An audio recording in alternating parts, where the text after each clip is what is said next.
just another beautiful summer afternoon on the West Coast. Welcome to Vancouver and BC Place as we get set for the first meeting of the season between Hamilton and the BC Lions. Two teams, of course, led by very talented quarterbacks in Bo Levi Mitchell suits and also Nathan Rourke, but they each have some talented receivers to work with. Well, Kenny Lawler, let's start right there, having a great season and chasing history, on pace to break the single-season touchdown record. And just to describe how good Kenny Lawler has been this year, number 2 on that list is Keon Hatcher, who is also on the field tonight.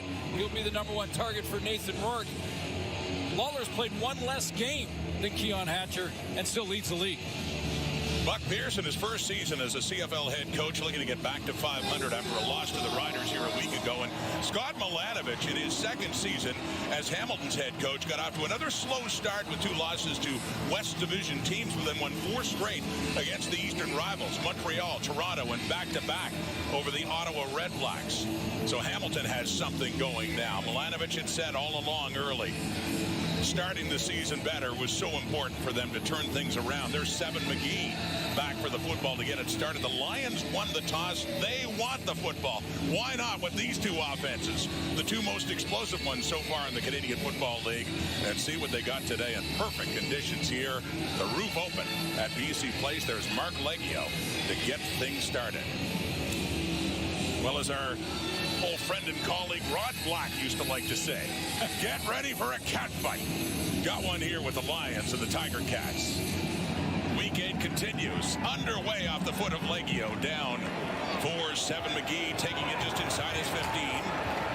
Up across the 30, 35, and tackled there around the 38 for Nathan Rourke.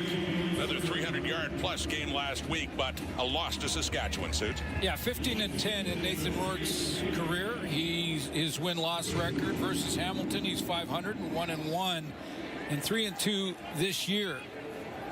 Of those 5 games, 4 of them he threw for over 300 yards. However, wasn't happy with his own performance against Saskatchewan in their last outing. BC fell into an early hole against the Riders last week here, 17-1, before they could answer back with a touchdown. Looking for a better start from the 38. Here is Rourke. James Butler, ex-Ticat, in the backfield. Rourke rolling out, throws it, and it is a catch to Keon Hatcher, leading receiver. And he picks up about just 1 yard, actually, on that one. 2nd and long coming up. Ella Manning is going to play that right guard spot because they're going to kick Chris Slugger out to play for Dejon Allen, who's missed 5 games now. Slugger missed 1 earlier in the season, but he'll play right tackle. And there's a guy that's a little bit motivated to play against his old team, the Hamilton Tiger Cats. More on that as the game goes on. But James Butler, coming into the week, top running back in the league.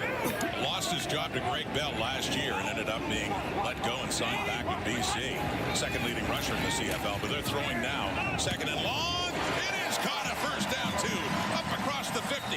Going back to Hatcher that time in a crowd, and he brings it down. Reggie Stubblefield had a chance at it, but the timing from Nathan Rourke was excellent. That's a little curl right in the trips formation coming out of that bunch. And watch Stubblefield cut underneath and just miss it. Just threaded that through. See how close Stubblefield came there. Gain of 14 for Keon Hatcher. Mentioned 2nd in receiving yards heading into the week in behind Kenny Lawler. DeMonte Coxie passing him yesterday, but he got 15 yards so far now. Play action pass, if he can get it away. And he does. But no, intended for Stanley Berryhill, goes incomplete. 2nd down. Newcomer on the defensive line, Philip Osai, is going to play out of North Alabama. Played 3 years at Houston Baptist University, couple years at Northern Alabama. He gets the start at defensive end. There's Reggie Stubblefield, 3rd start for him at that cover linebacker spot, and then you go back into the secondary, and Stavros Katsatonis knows Nathan Rourke well. Used to work out with him when he, former UBC guy out here on the West Coast, and used to work out with Nathan Rourke. They talked about it this week. Back where he had his college days, Katsatonis, 3-man rush, 2nd down. They have got him. He tries to dish it off just as he was going down. It is taken there by Butler, and attempts the pass, but incomplete, and a punting situation coming up for BC.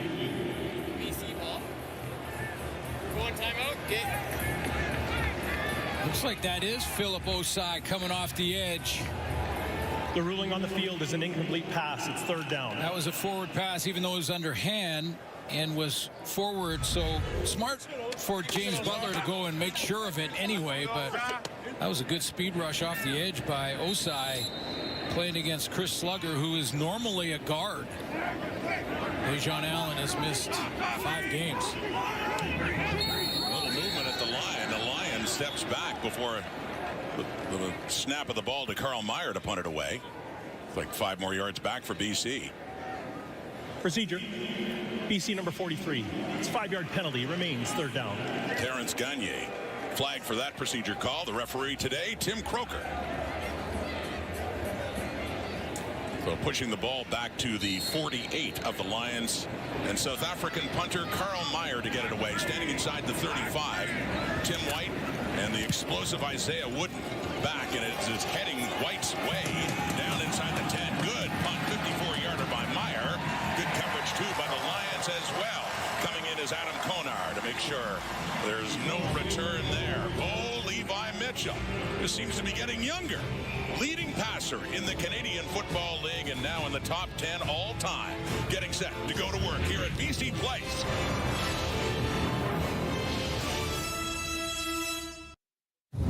It has been a season of milestones so far for Bo Levi Mitchell. This last week in Ottawa in the Ticats' victory over the Red Blacks, when he came in needing 27 yards for a move into the top 10 all time. Got it on a touchdown pass to Kenny Lawler.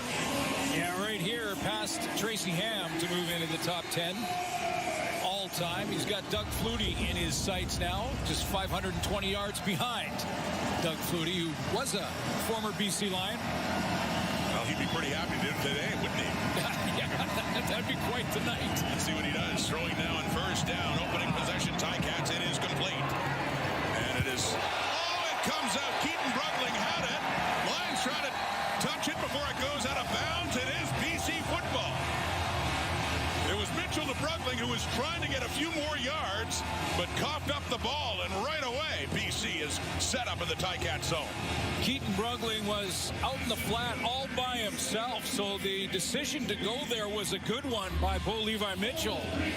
The Lions had dropped off in their zone look, and lots of room underneath. You can see about 15 yards before the close from the Lion defender, and there comes the ball. Sat on inside on the... Did not go out of bounds here, although last touched anyway, even if it did, was a BC Lion. Trevion Blaylock, the new boundary half, getting his first CFL start as the last Lion to touch it, securing the ball. So inside the 20, Nathan Rourke. Great place to start. Completes that one to Berryhill. Tackled there by Jamal Peters, but a good pickup on first down. Deep in the Ticat zone. I think Robert Carter was the guy who forced the fumble, so we'll see how... A couple things we're going to look for when the Lions get back on defense. See if the BC offense can get points off the turnover. The turnover is the first part. That's the first part of the puzzle in the equation. The second is to get points off it. And you grab momentum big time. Something they did not get, as mentioned last week against Saskatchewan. 2nd and 4 after that pickup of 6. Nathan Rourke. James Butler, first carry, and he drives it inside the 10. You know he's fired up against his old team, and that's enough for a first down. A first and goal here for BC. Yeah, you can tell just by that run there's a little jump in his step, can't you? I mean, he's always playing at a high level. He's always playing hard and trying to get every inch he can on every run, but I noticed a little bit more jump in his step against his old teammates. You get the feeling he's had this one circled. Up against Hamilton, as mentioned, had over 1,000-yard rusher 2 years ago with the Tiger Cats after coming over from the Lions. But then things faded last season and ends up back here in BC. First and goal at the Hamilton 8, Nathan Rourke. Butler fakes to him, keeps it, runs it inside the 5, looking for the pylon. Stepped out earlier back at the 3 or 4 yard line for Rourke. So 2nd and goal coming up. Still picks up 5 yards. He's run 22 times for an 8-yard average, so it's never a bad decision, but he gets the corner and then just steps on the white line, I believe. because had he not stepped right there, well, the left foot was definitely on the white stripe before he extended.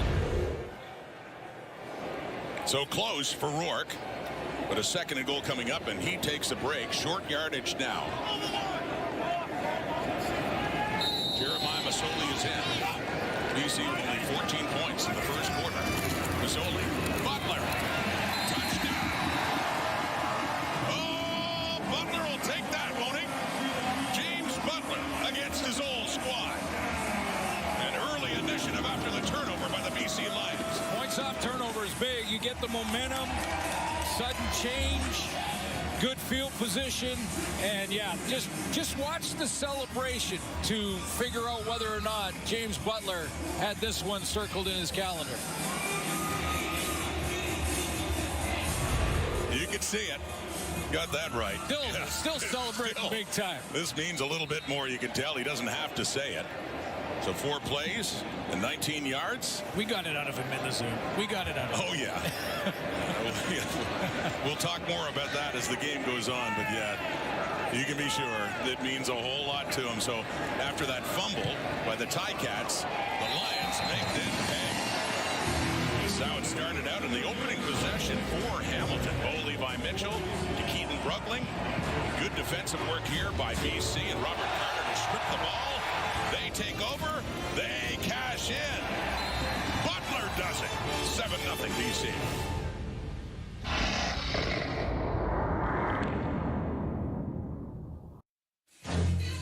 The contestants give it their all as they are pushed to the limit. The Amazing Race Canada, all new, Tuesdays on CTV and stream next day on Crave. Back in beautiful BC Place for the first meeting of the season between the Lions and Tiger Cats and BC with that man, ex-Ticat James Butler. With the touchdown off the turnover, so the Lions kick off on the return, and it's Jonathan Moxey with the ball. Gets a good return too. 31 yards on that return by Moxey, up around the 49 for Bo Levi Mitchell to come back on. Yeah, real good field position to start this drive, and that's what he's done the last 4 games. I mean, this is year 14. Start 147 for Bo Levi Mitchell in his Hall of Fame career. And, you know, I think what's maybe most impressive of the numbers you're looking at right now, obviously 4-0 is what matters most, but the 10 touchdowns to just 1 pick, that touchdown interception ratio, he is protecting the football while going after defenses. Has been very sharp first third of this season for Scott Milanovich as they sorted things out last year after Milanovich benched him at one point in Montreal after Taylor Powell, the backup, got hurt.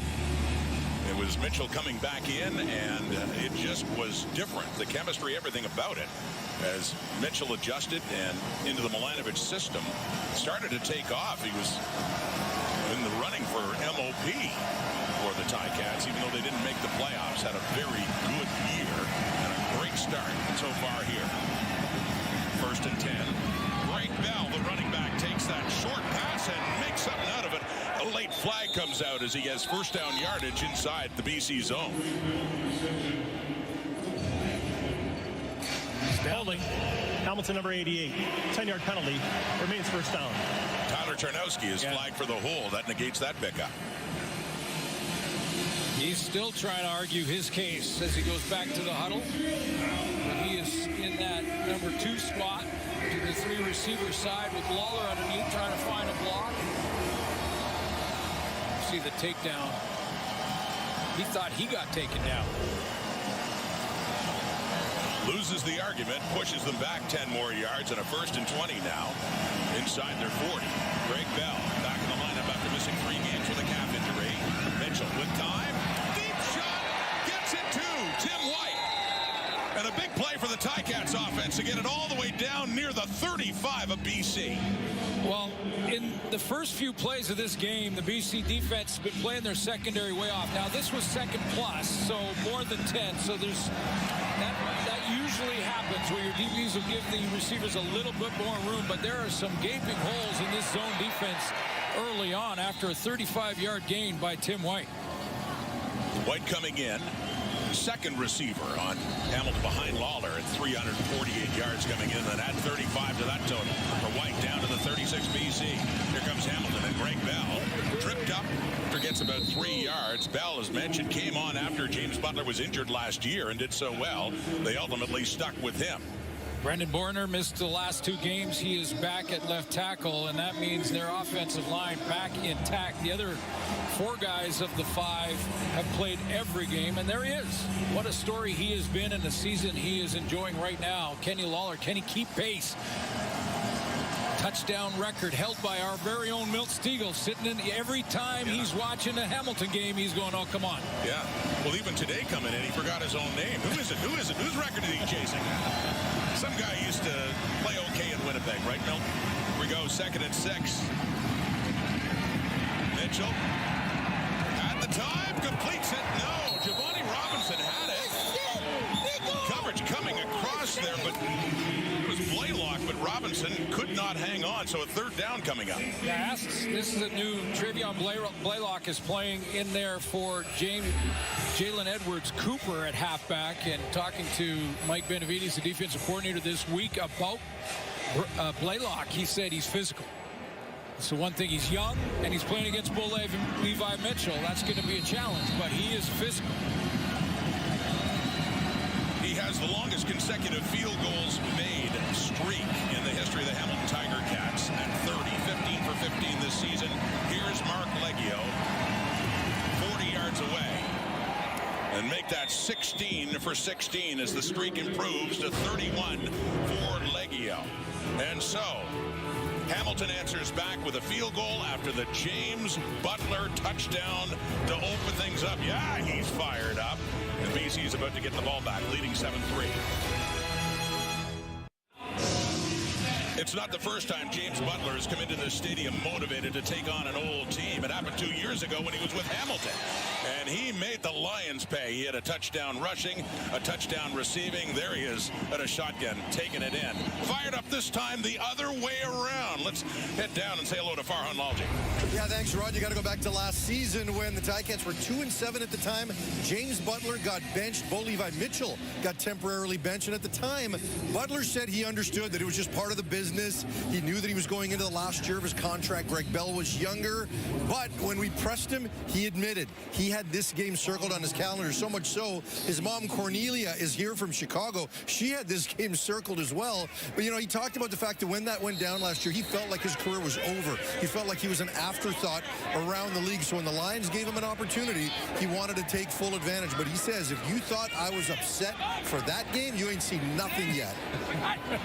Oh, Farhan, you can really see it just talking to him. And he has a touchdown already, and there's a completed pass from Rourke to Hatcher.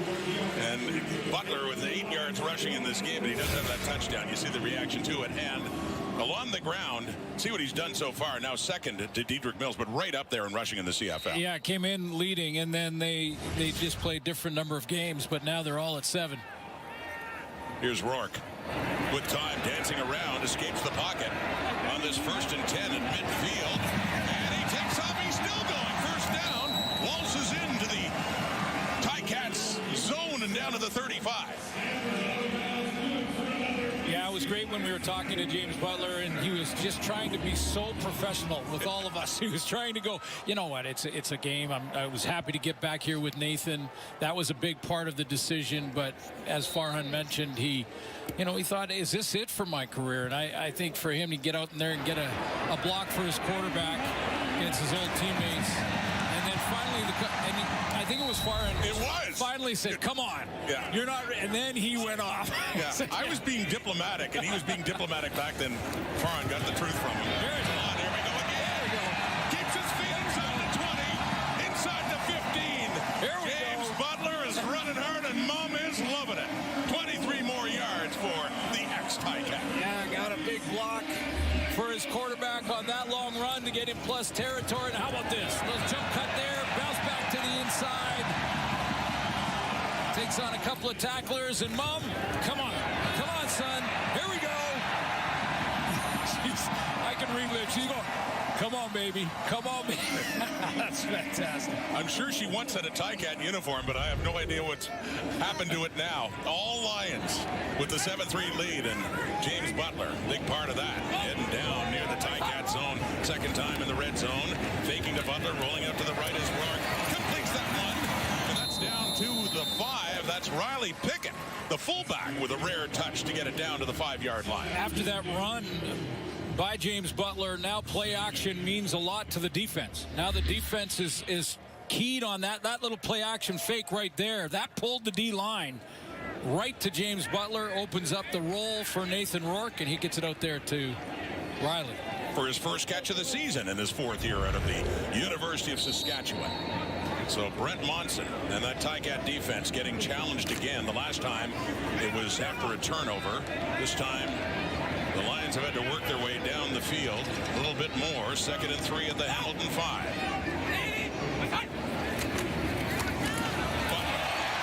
Does it again. Touchdown Lions.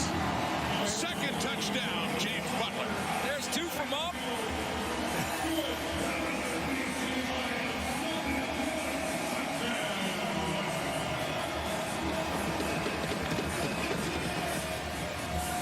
His revenge game, and so far he's feeling it.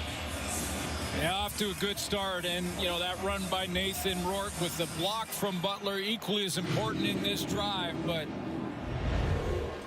with regards to our storytelling, that worked out pretty well. It sure did. I mean, we were wondering how this would it play out like 2 years ago, and so far it has. He came in with Hamilton with a grudge against the Lions and had a big day, a couple of touchdowns. He already has 2 for BC against Hamilton. Sean White, and the point after. And it is 14-3 BC Lions. James Butler accounting for both touchdowns. There's number 2 from 5 yards away. How's Mom feel about that so far? You be the judge.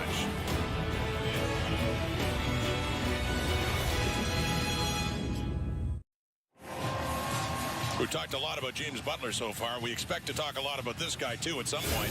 Kenny Lawler and what he has done so far this season. Well, leads in yards, and as I mentioned, was a game behind the second place in that category, which was Keon Hatcher here for the BC Lions. And Keon had that game in hand. But Kenny Lawler, I heard Coach Lapalisse back in the studio talking about wanting to watch tonight what the Lions do defensively. So we'll look at that as well. Little reverse here into the hands of Isaiah Wooden. That's up. Finds the edge. BC was kicking away from him. They kicked it to Jonathan Moxey, and little toss. And got it. And a good play for a 44-yard return for the Ticats for Isaiah Wooden. There's Mike Benavides, defensive coordinator for the BC Lions, and talking about Kenny Lawler and what they plan to do. Yeah, we had a great conversation with the defensive coordinator for BC, our former colleague, and Mike Benavides, and his defense. There's a newcomer, not a newcomer, but returning to the lineup who's injured in Hendricks. Back in the linebacking core, Deontay Williams, another physical player that is learning that position. And there's Blaylock. Already made one play, causing an incompletion. Also had the final recovery, too, on the fumble. It's Greg Bell on the carry, too. And gets it up further into the Lions zone inside the 50. The Ticats in an early hole now. 14-3, they trail late in the first quarter. But as Coach mentioned, I'm watching what the Lions want to do. Sometimes, I heard that they may want to sometimes, especially on second down, flop Robert Carter over to Kenny Lawler. Now that causes a whole bunch. It can cause a whole bunch of confusion in your back end, especially with young guys like Blaylock back there. See what they do here in a 2nd and 5 in the BC zone. Mitchell, lots of time, going to the right. It is caught a first down, and guess who's got it? Kenny Lawler. They go after him, his first target, and he has a big catch to get Hamilton deeper. Yeah, and I expect to see more zones than man. Lawler's the wide receiver. It's more difficult you can double team him out there, but it's a little more difficult than double teaming a slot back. And so they leave him in basically that deep look with, it is, in this case, Robert Carter. But, I think Bo Levi Mitchell, if he sees any type of one-on-one, a zone going to a one-on-one or a one-on-one matchup, no matter who it is, Gary Peters on one side or Robert Carter, he's going to go to Lawler. He said that on his big catch, that great touchdown catch by Lawler a couple of weeks ago against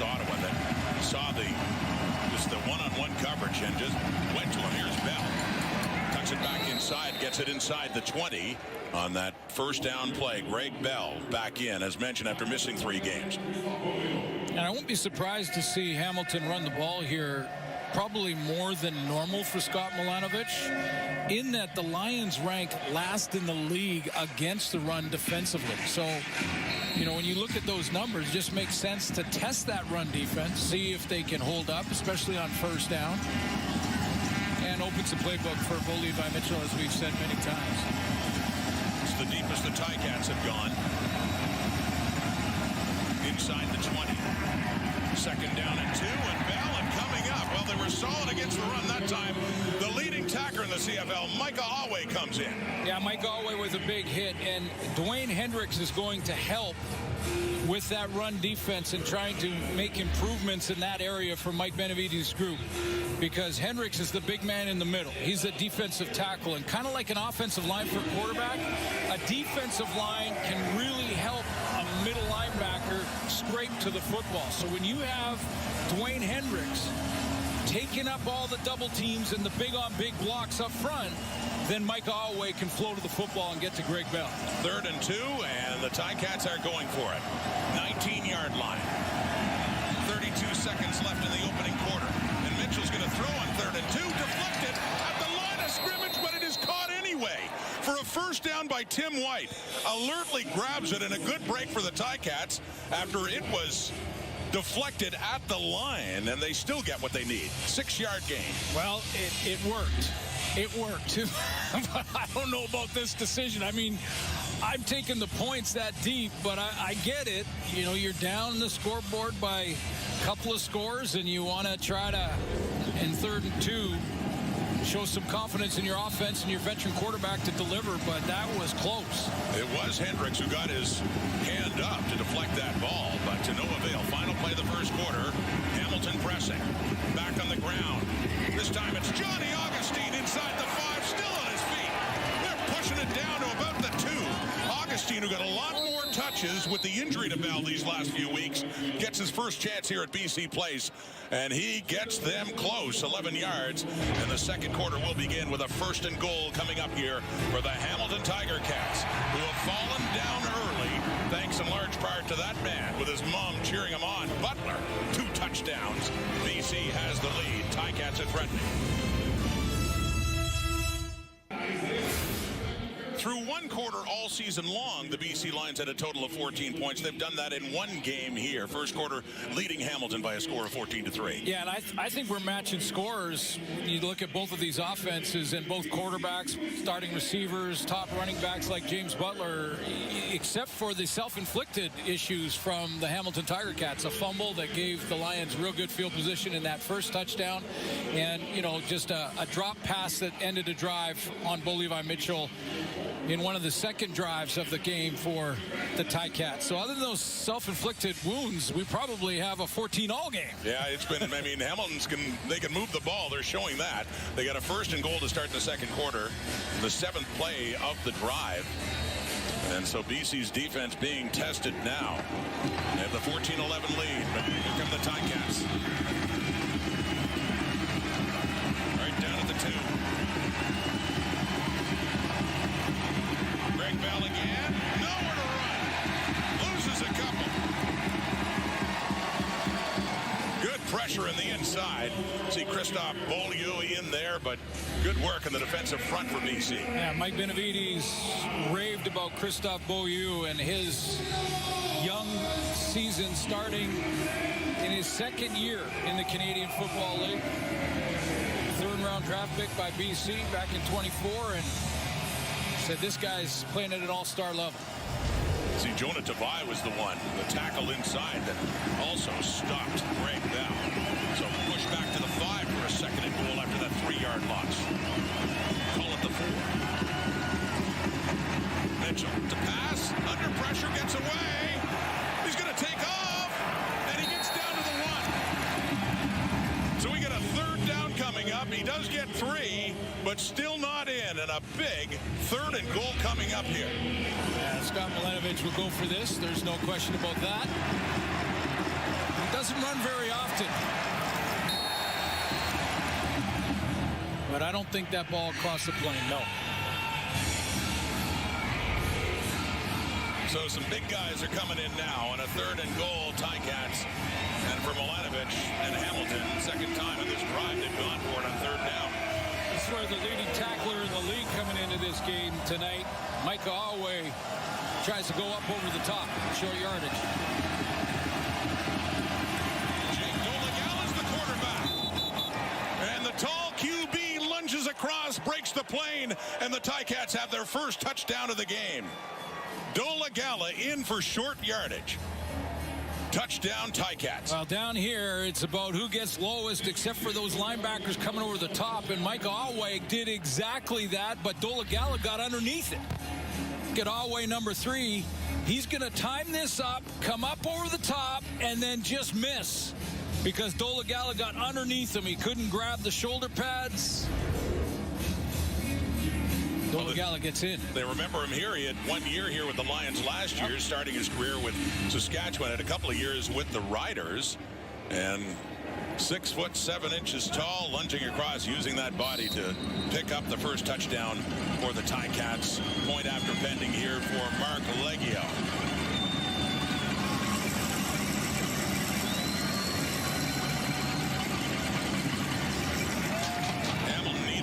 After all the momentum established by James Butler, Nathan Rourke, and the BC Lions. Back they come. Finished off here. Jake Dolegala with his first touchdown of the year.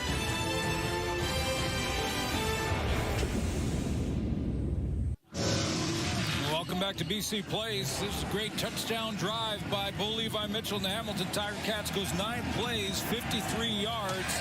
That was a 3rd down conversion, tipped at the line, but they got it done. Scott Milanovic having confidence in his offense to convert on 3rd down, not once, but twice in this drive with Dolegala on 3rd down, scoring from the 1-yard line.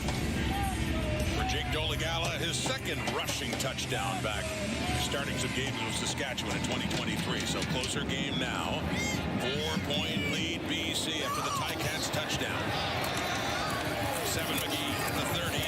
And good open field special teams tackle there by Brian Cole. So the Lions will start at their own 31 for Nathan Rourke. Last 3 games for Nathan Rourke, 5 touchdowns, 2 interceptions, all 300-yard games. Again, talking about that game against Saskatchewan, felt like there was some technique that he wanted to work on through the week. His off shoulder and how he aims at the receiver, and constantly working on the nuance of the game. And yet he had a couple of beautiful touchdown passes in that game. One to Eberhardt. On the ground, James Butler breaks through again. Oh, he's having himself a day.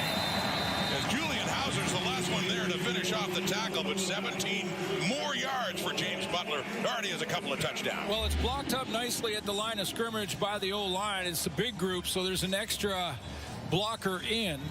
And that's a nice cutback there.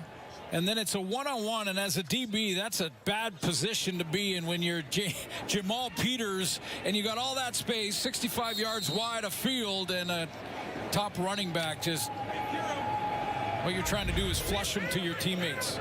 5 carries, 53, couple of touchdowns, averaging over 10 yards a carry. No, this game doesn't mean any more than the other ones. A little fake. Rourke. Butler again. Loses the ball. Hamilton has it. And on the return, it's Jonathan Moxey. Still inbound, finally out. But this time, the big turnover goes Hamilton's way as Butler couldn't hang on after that reception there for Nathan Rourke. Yeah, there was contact at the line of scrimmage when James Butler tried to get out into the flat on that route. He gets hit early, which was legal, and then gets out there, catches the ball. Nathan gave him a second. And I think they're just making sure. After the interception, holding, Hamilton number 1. It's a 10-yard penalty. It's first down, Hamilton. Well, not quite as good field position, but they will take possession of the ball. So Butler's going to come out into the flat here. and he gets hit initially right there. And so Nathan Rourke's waiting for him, give him an extra second, then give it to him.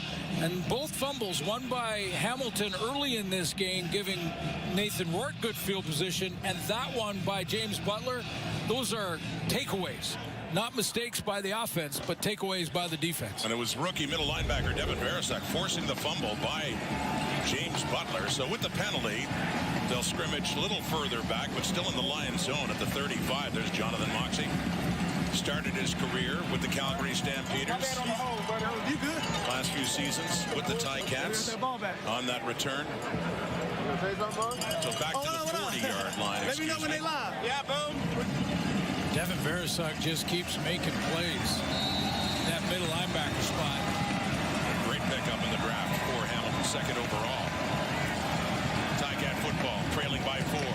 Mitchell has all day to get rid of it. Off to the right, it's caught. And a first down, right down to the 32 for Shamar Bridges.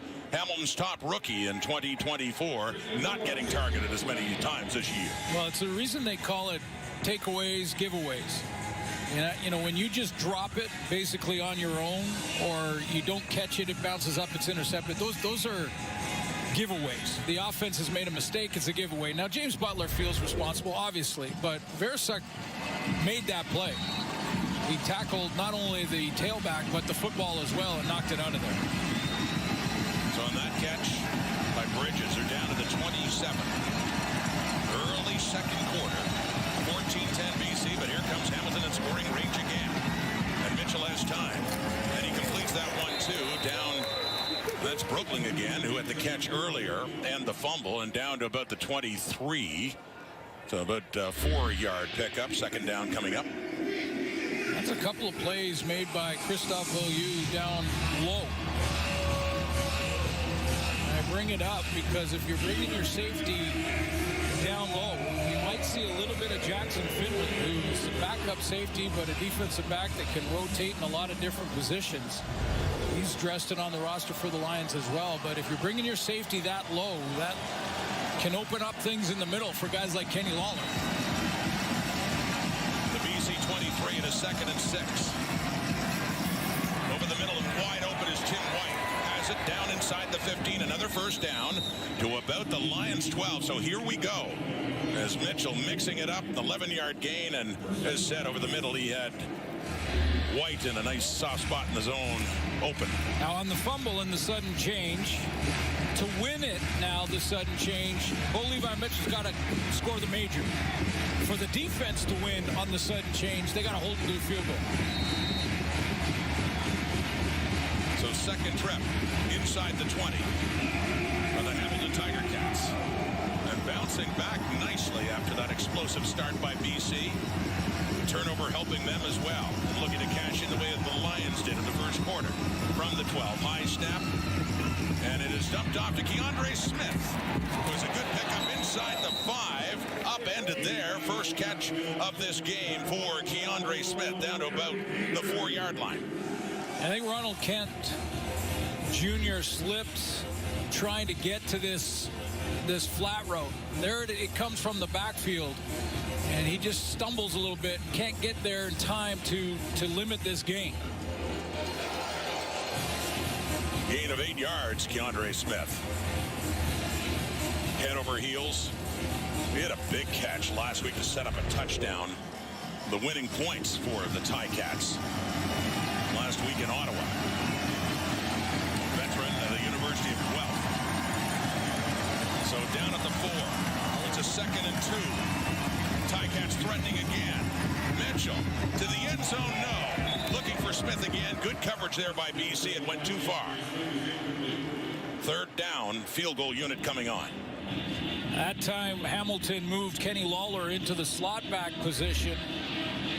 Lawler is right in here. He started out as a wideout, and then they changed motions, so he gets inside. Just wanted to see what he did because they brought in Gary Peters to go with him, and then Lawler, they'd see after he ran that deep dig route, Peters just dropped him. Just keeping my eye on number 89. Yeah. And what the Lions are going to do to try and limit him. The Lions got to keep their eye on him, too. So, Mark Leggio, most consecutive field goals made in the history of the Hamilton Tiger Cats. 1 for 1.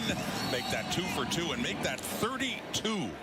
That matches the 4th best streak all time in a tie that way. Oh, what a gorgeous look. In Vancouver, BC. Beautiful Sunday night for football. Nathan Rourke has gotten a lot of praise, understandably, but he certainly has one big critic. That is Nathan Rourke. Let's go back to Farhan. Yeah, guys, I asked Nathan before the season, where are the areas that you want to grow the most after what was a challenging season last year? And he said, honestly, I want to take myself less seriously. The thought of him being the face of the league or the face of the franchise, those are things he doesn't want to think about anymore, and he wants to give himself some grace. Well, it's still a work in progress. This is Rourke about 30 minutes after the last game last week, a loss to the Riders. He just stared out into space for virtually half an hour. He was so angry after that game, and he just says to himself that it's going to take some time. It matters so much to him. He's been getting support from his teammates. He's getting support from his family. He's trying to let it go a little bit more than he has been.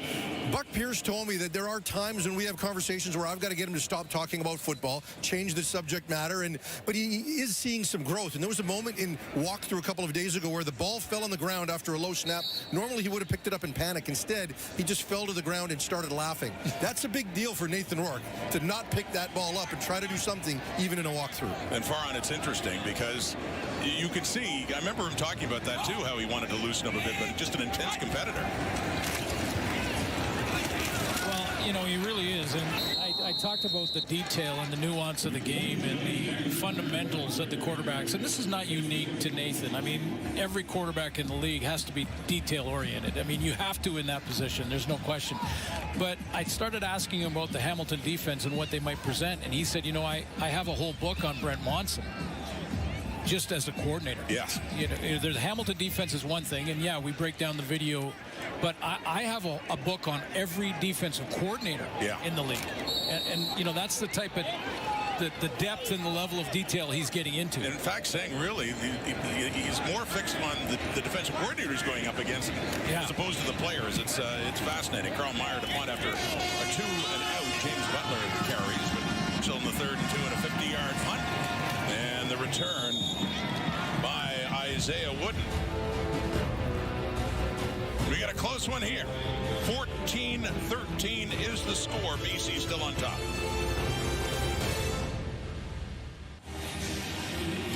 Get ready for the NFL's Pro Football Hall of Fame game as the Chargers go up against the Detroit Lions. You can tune into that one. That is Thursday, 8 Eastern, 5 Pacific on TSN. And I say it every year, and I'm going to say it again this year. It's okay that we like both. Absolutely. Absolutely. Both leagues. It's good. It's good to love both. Yeah, NFL is on its way. That's excellent. Goalie by Mitchell. Starting this drive down outside their 20, and Bo takes off and picks up a running first down there for a 13-yard gain. Yeah, real sort of umbrella look for the BC defense. So he's taken off a couple of times in this game already. Only had 4 carries in their first 6 games, but you can see some of the milestones. He's just rewriting records now. He's just Doug Flutie next on the list. I said he'd need 520 today if he wants to get it done today. That probably next week, but you never know. I mean, he can get on a roll. We've seen it before. Yeah. 102 yards already. 102, but on the ground now, Greg Bell back in the Hamilton lineup. And running well there, close to another first down, in fact, for the Ticats. Yeah, an area that the Lions really have to improve upon is their run defense. And, you know, Greg Bell is having himself a game, too. Maybe not quite at the level of James Butler just yet, but he's had some nice runs. Well, and Butler, by the way, did say when we talked to him, I mean, you know, maybe a grudge match against the organization, but certainly not against Bell. He had a lot of respect for him. He understood. Yeah. You know, and Bell had played well. And when Butler had been hurt and when he was ready to go again, they were going with Bell. Gets the first down there. And Mitchell, he puts it off to Johnny Augustine, who up against Ben Vladeck there, and that matchup gets close to another first down, about a 10-yard pickup there for Augustine. Yeah, and both Greg Bell and Johnny Augustine can catch the ball out of the backfield. You think back to last year, one of the things that Butler brings in a big way for Nathan Rourke and did last year for Bo in Hamilton was catching the ball out of the backfield. But both these backs they have now can do it equally as well. I mean, Greg Bell can catch the ball out of the backfield. He's done it 15 times this year. And when he took over for Butler last year, he had over 30 catches under the backfield. Jake Dolagallo has a touchdown in this game, is in at short yardage. On that second down play, lunges across at midfield and an easy first down to keep this drive going for the Tiger Cats. Well, clearly what the Tiger Cats have to do offensively here, Rod, is to be patient. You know, I think right now the Lions are defensively trying to play an umbrella look. They get deep help on Lawler and guys like Tim White to make sure that they do not give up the explosions. And then they're going to live with some of these runs or live with the quick game and the flat routes to the backs or to a wide receiver. We're at the BC 53.5 now. First and 10. And it's back to back. And a good tackle there as he was really looking to break through. Kamoko Toure got him around the ankles and made sure he didn't get any further, but still 6 more yards for Greg Bell, who in 8 games last year had 625, an easy 1,000-yard pace. Good block on Mike Alway. Got to block him. Have success in the run game. Ticats moving the ball again. Getting further into that Lions zone. Getting down 3:20 to go until halftime. Looking for a chance to take their first lead. Deep shot. Coverage there. They're looking for Lawler one-on-one with Gary Peters, but that goes a bit too far, and the coverage was good. Incomplete. 3rd down and 3 coming up. Two veterans going at it. Gary Peters, who's by his standards had a slow start to the season. There's the matchup on the outside, and Peters going to come up and challenge. A little bit of a bump before they get in this foot race, and that ball thrown to the outside shoulder. Lawler had got inside position on Peters. We're watching the matchups. No flop in the corners there with Robert Carter and Gary Peters. Those two would know each other well from the rivalry between the Bombers and the BC Lions in previous years. Nick Constantino to punt for the first time in this game, tied for first in net punting average at just under 40. The Aussie Constantino. And this one coming in is Seven McGee to take it inside the 15, a punt of 33 yards as they tried to place him in deep in their zone on that return. Getting late in an interesting first half. Early initiative by BC, but the Ticats did come back. We got a 1-point ball game, 2:49 to go. Milt, you made the grand pronouncement. We're going to see 70 points scored in this game. We're at 27, just below. Are you sticking with it? Oh, without a doubt. Just need one more touchdown. That'll put it back on pace, so I'm good with it. Yeah. Is Kenny Lawler going to score the touchdown is the question, though. All right, well, that does it for us. We'll see you at the half. Send it back to Rod. All right, Laura, 85 wants offense. Wants some points. Got 27 so far. Halftime coming up, and there's Keon Hatcher. Lions leading receiver. Broke the tackle, kept going, and finally down at the 15. He had a chance to take it all the way. Great play, great yardage after the catch for Keon Hatcher. Straight seam route for, excuse me, hang on 1 second. Let's get it right. There he is on the inside. And it's a straight seam route for Keon Hatcher. Splits the zones and away he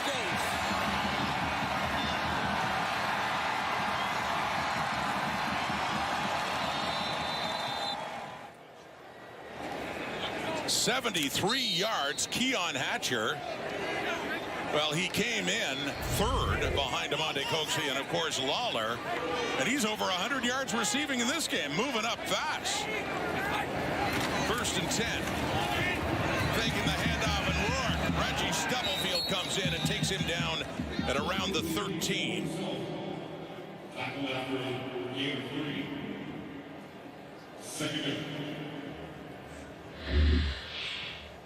Yeah, nice redirect up front. I believe It was Hewart who is going to redirect, look at James Butler, and then contain Nathan Rourke from getting outside. Flush him right underneath to his teammate Stubblefield, who's in his third game as a Hamilton Tiger Cat, injured with the Alouettes in their opener last year. Severe knee injury. Took him 400 days between games, and loving being back playing football with a new team. 2nd and 9. Rourke to the end zone. It is caught, but it's out of bounds. No touchdown. Justin McInnes getting targeted there and not able to stay in bounds. So the field goal unit will come on. That's the other thing about points in this game. The field goal kickers haven't missed this year. Yeah. Leggio for Hamilton and Sean White for the Lions. It's been great performances on very reliable kickers, and BC relying on Sean White now from a shorter distance. Well, he is the second all-time in consecutive field goals made at 47. That ended last year, and he's on another little run now too of 26 straight. Leggio came in with 30 straight. These 2 for 2. So Sean White, first field goal attempt, up and through. Expect no less. Under 2 minutes to go, 1:47 on the clock, and once again the Lions have a 4-point lead. That last play with Bo Levi Mitchell going to the end zone to Kenny Lawler when he was working on Gary Peters, the end of that play, he was shaking that left hand.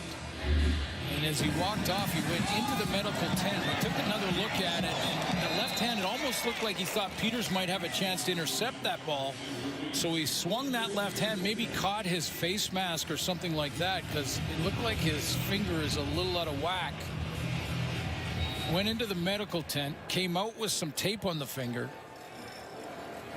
and he's back in there. Long way from his heart. He's good.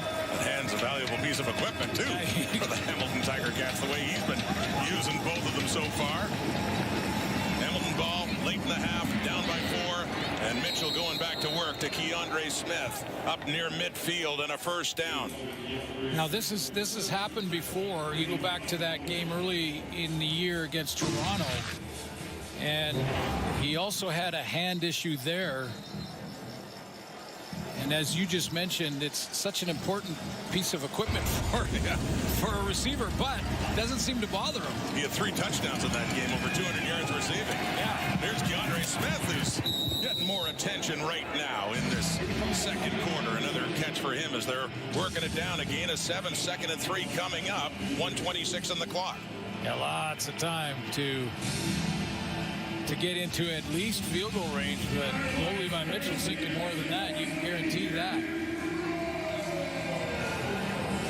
But need the first down to keep it going. Out of field goal range now, I would suggest, although it would be about a 57-yarder. Trying to get it a little bit closer, at least, as you said. Thinking end zone, down 4. Running game, Greg Bell. Lots of room to the right. He cuts it back up too. Another good pickup by Bell as he's inserted back in this Hamilton lineup, and an easy first down to around the 40 of the Lions. A definite field goal range. Yeah, Scott Milanovich is going to keep leaning on Greg Bell in this run game until the Lions do something about it. I mean, always catching him there, but that's already after 10 yards.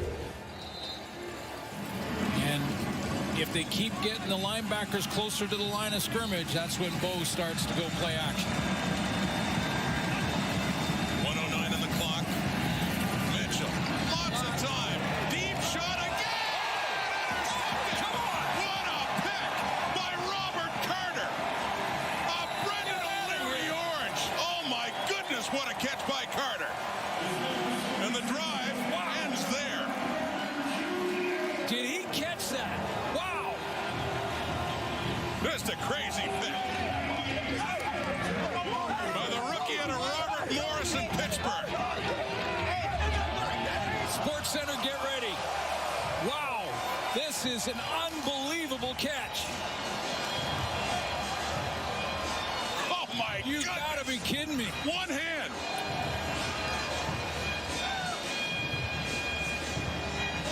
Suits, he had one at Robert Morris Oh, in my his college goodness. days that went viral. can look it up when he had a one-handed pick. And here he does it in the CFL. What's amazing. This ain't new. You do this shit. This ain't new. This ain't new. The world just not seen that shit. You hear this ain't new. That's true because he did have that viral play in college, but oh my goodness, that's crazy. Robert Carter.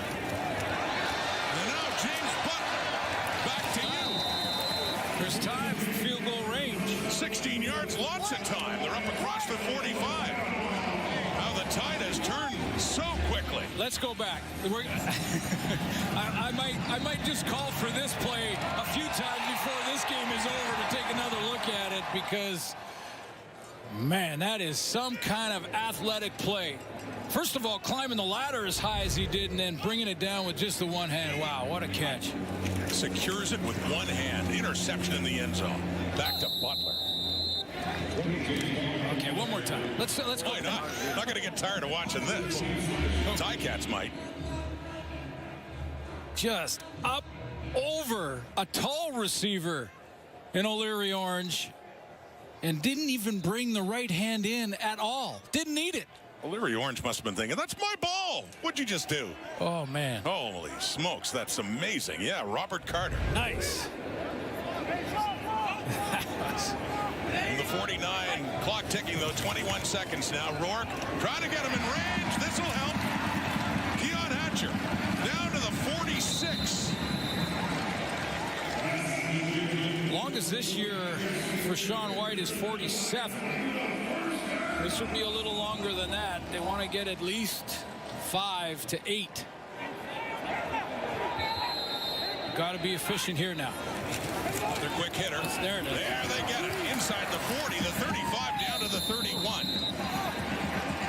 It's Justin McInnes, and on comes right now the most accurate kicker, highest percentage in the history of the Canadian Football League. Sean White, who remember joking with him about Louis Pasaglia playing to 45, and White wants to do that too. Wants to keep going. They're going to run another play here. 7 seconds. They have time. A little bit closer for White. A chance to increase the lead to 7 points. Just giving Sean White a little bit more breathing room, not taking a little pressure off him for this shorter kick. But you can tell Nathan Rourke completely understood the time on the clock. He had 7 seconds, had to get rid of it immediately. A few weeks ago in Montreal, they worked that to perfection. Yeah. Keon Hatcher got down, or Javon Catoy, excuse me, and 0.1 second. just enough, yeah, just enough for White to have the walk-off winner. And that victory in Montreal. Here's White again. From the 32. Perfect. As White's streak continues. 2 for 2 on the night and 28 straight now. So when it looked like Hamilton might be looking to take the lead late in this half, instead it was BC off the interception by Carter coming back and getting a field goal to take the 7-point lead. Touchdowns for the ex-Hamilton Tiger Cat running hard, James Butler. With Mom up in the stands, James Butler had a tremendous first half with a couple of TDs. So he did, and his mom cheering him on. There she is, Cornelia, loving his return against the Hamilton Tiger Cats. Let's go down to Farhan with James Butler. Your mom looks pretty happy. You look pretty serious. 80 yards in that first half. Is it what you thought it would be? I got to hang on to the ball. You know what I'm saying? But what's life without a little adversity? Put the defense in a bad spot, but they bailed me out. I got to give it to the O-line, the receivers, 12, the defense, teams. It's a whole team effort. Including Robert Carter on defense. You ever seen anything like that? Yeah, that was crazy. That was crazy. That's ESPN top 10 to TSN top 10. We'll put it everywhere. Thanks for this, James. Yes, sir. Appreciate it. Not over yet. Halftime at BC Place in Vancouver. We got a good one. The Lions lead the Ticats 20-13, over 450 yards of net offense, but there have been big plays on both sides of the football. Big ones on defense, like that late interception that we saw as well. Here's Farhan Alji now with Ticats middle linebacker Devin Verisak. Devin, first want to ask you about that caused fumble and just how important it was to take away BC's momentum at that point of the game. Yeah, I mean, it's always big getting a forced fumble, getting a turnover for our team, and getting our offense good field position. And the fact they got one on us, and being able to flip the field always helps. Greg Bell, 80 yards rushing in that first half. Obviously a motivated player. Sorry, James Butler, I should say. Yeah. Just how do you handle him right now? Yeah, we just got to be sound in our gaps and just stop the run. That's all we can do. Thanks for this. Yep, thank you. Very good rookie for the Hamilton Tiger Cats. Inserted in the middle, and Bo Levi Mitchell. His team is down 7 point, Suits, but hey, the way these offenses have been going as well, you just don't know what to expect. Well, they get the ball in the second half to start this second half because the Lions won and took the ball to start the game. Didn't score on their first series, but when Ticats fumbled, they scored in the second. Carl Meyer with the kickoff to start this second half. Isaiah Wooden, explosive returner. The 2 kickoff returns for a touchdown so far this season. A 34-yarder there. Bo Levi Mitchell, and look at what he did in the first half. Yeah, I mean, the issues they had in the first quarter with self-destructing at times wasn't on him. I mean, his accuracy was there. That was a third down gamble. Got a little bit lucky because the tip ended up in Tim White's hands, but they finished that drive with a major, down by 1 possession, 7-point game, and got the ball first to start the second half. He's thrown 1 pick, but that's about the nicest pick you could ever see by Robert Carter on the ground. And they coming in for the tackle, Gary Peters, on that play, a 3-yard gain. Yeah, I'm not even putting that interception. No, there is no way that was a Bo Levi Mitchell issue on that throw. I mean, it was up and over the top to O'Leary Orange. Incredible. And Robert Carter just, well, we'll get to it again. We will. I'm sure. Many will. That's going viral, to be sure. 20-13. Second half underway. Lions lead at Ticats football. Up at their 48 and a 2nd and 7. Mitchell over the middle, wide open's Keandre Smith. First down around the 47 of the Lions, and a good start to the second half for Hamilton. Yeah, Josh Woods was in a bit of a bind here. He has to make a decision as he drops back into his drop. If he takes the short route, Bo throws it in behind him. If he takes the deep one and stays back, he throws it to the short route. But you see he'll take that short route and move outside, and Bo goes over the middle. Tough position to be in is that underneath linebacker. Keandre Smith, 4 catches, 44 yards. Nice to see Josh Woods back in the lineup, though. Off that injury from last year. 1st and 10. Mitchell steps up. Going to run again. We've seen that happen a couple of times. Mitchell's 3rd carry, and it's still a 2nd and long coming up here for Hamilton. I love Milt's line there.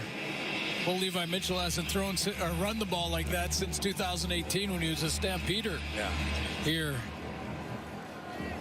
He had 4 rushes coming in 6 games. He's got 3 now. He's almost doubled it. It's the new Bo.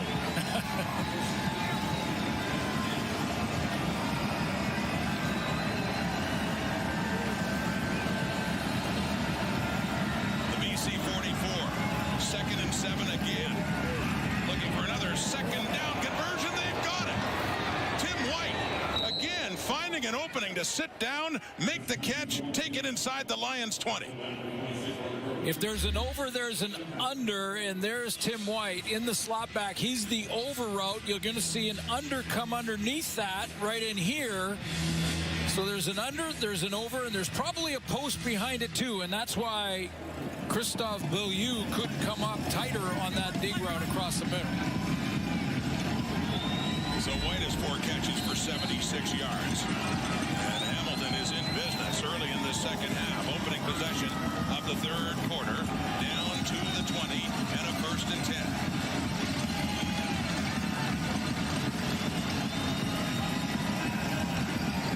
Blitz coming, gets rid of it. Wide open is Smith again. Keandre Smith, another catch and close to another 1st down. See where they mark his forward progress, close to a 10-yard pickup for Smith. Yeah, I think this play, though, I mean, Keandre Smith gets it, but this is also to see what the Lions were going to do with Kenny Lawler on the backside. They left him back there, one-on-one. This time it was with Ronald Kent. But I think they had a high player too. So that's why Bo Levi Mitchell, and I'm sure Coach is loving this chess match that's going on back in the panel, Coach Lapo. They put Lawler by himself with 2 DBs. So Dolegala is in. Short yardage again. This is a 2nd down and inches. Jake Dolegala pick up the first down. So, Coach, get ready, because I know Lapo's watching this real closely because he wants to see what the Lions are going to do defensively with this guy on a roll. So there's Lawler by himself into the boundary with 2 defenders, one over the top and one up in his face. And that's why the option for Bo Levi Mitchell is to throw it to the 3 receiver side. There's the open spot to Keandre Smith. So the Lions double team in the backside. Kenny Lawler. Lawler's only been targeted twice. He has 1 catch for 21. Smith, White, they've been targeted a lot more. Keandre Smith, their leading receiver in catches, and White leading in yardage at 76. Here we go. 1st and goal at the BC 9. Mitchell steps up, takes off, no, passes it to Smith, and a touchdown for the Ticats. Looked like Mitchell was going to run again, and then shovels it off to Keandre Smith to put them an extra point away from tying this game. A little confusion on the BC defense there. They're not sure. The only question I have is was he over the line? Were they close to the line? Was he close to the line of scrimmage when he made that? That's a forward pass. I was wondering the same thing when he chose to shovel it off. Now let's take a look, because it's on the 9-yard line was the snap of the ball. So it wasn't on the 10-yard stripe across there.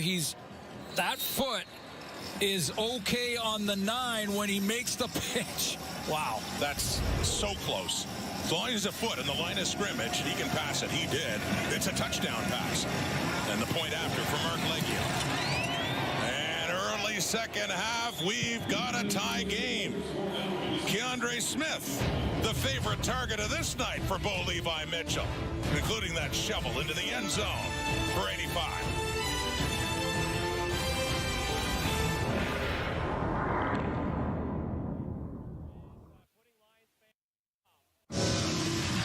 Well, welcome back to one of those games where maybe the team that has the ball last that wins it, because this was a beautiful 7-play, 65-yard drive by Bo Levi Mitchell. Took up 5 minutes and 20 seconds, and then just ad-libbing down near the goal line to Keandre Smith for the touchdown, and we're all tied up. Right back in it, tied at 20. Mark Leggio to kick it off with Robert Carter and Seven McGee back, but this is a shorter kick. McGee comes up to the 26 to take it. And he is tackled at around the 35. So Nathan Rourke, 10 of 13 for 150 yards passing, and sees his team all of a sudden back in a 2020 deadlock. Plenty of offense here at BC Place in Vancouver on a Sunday evening.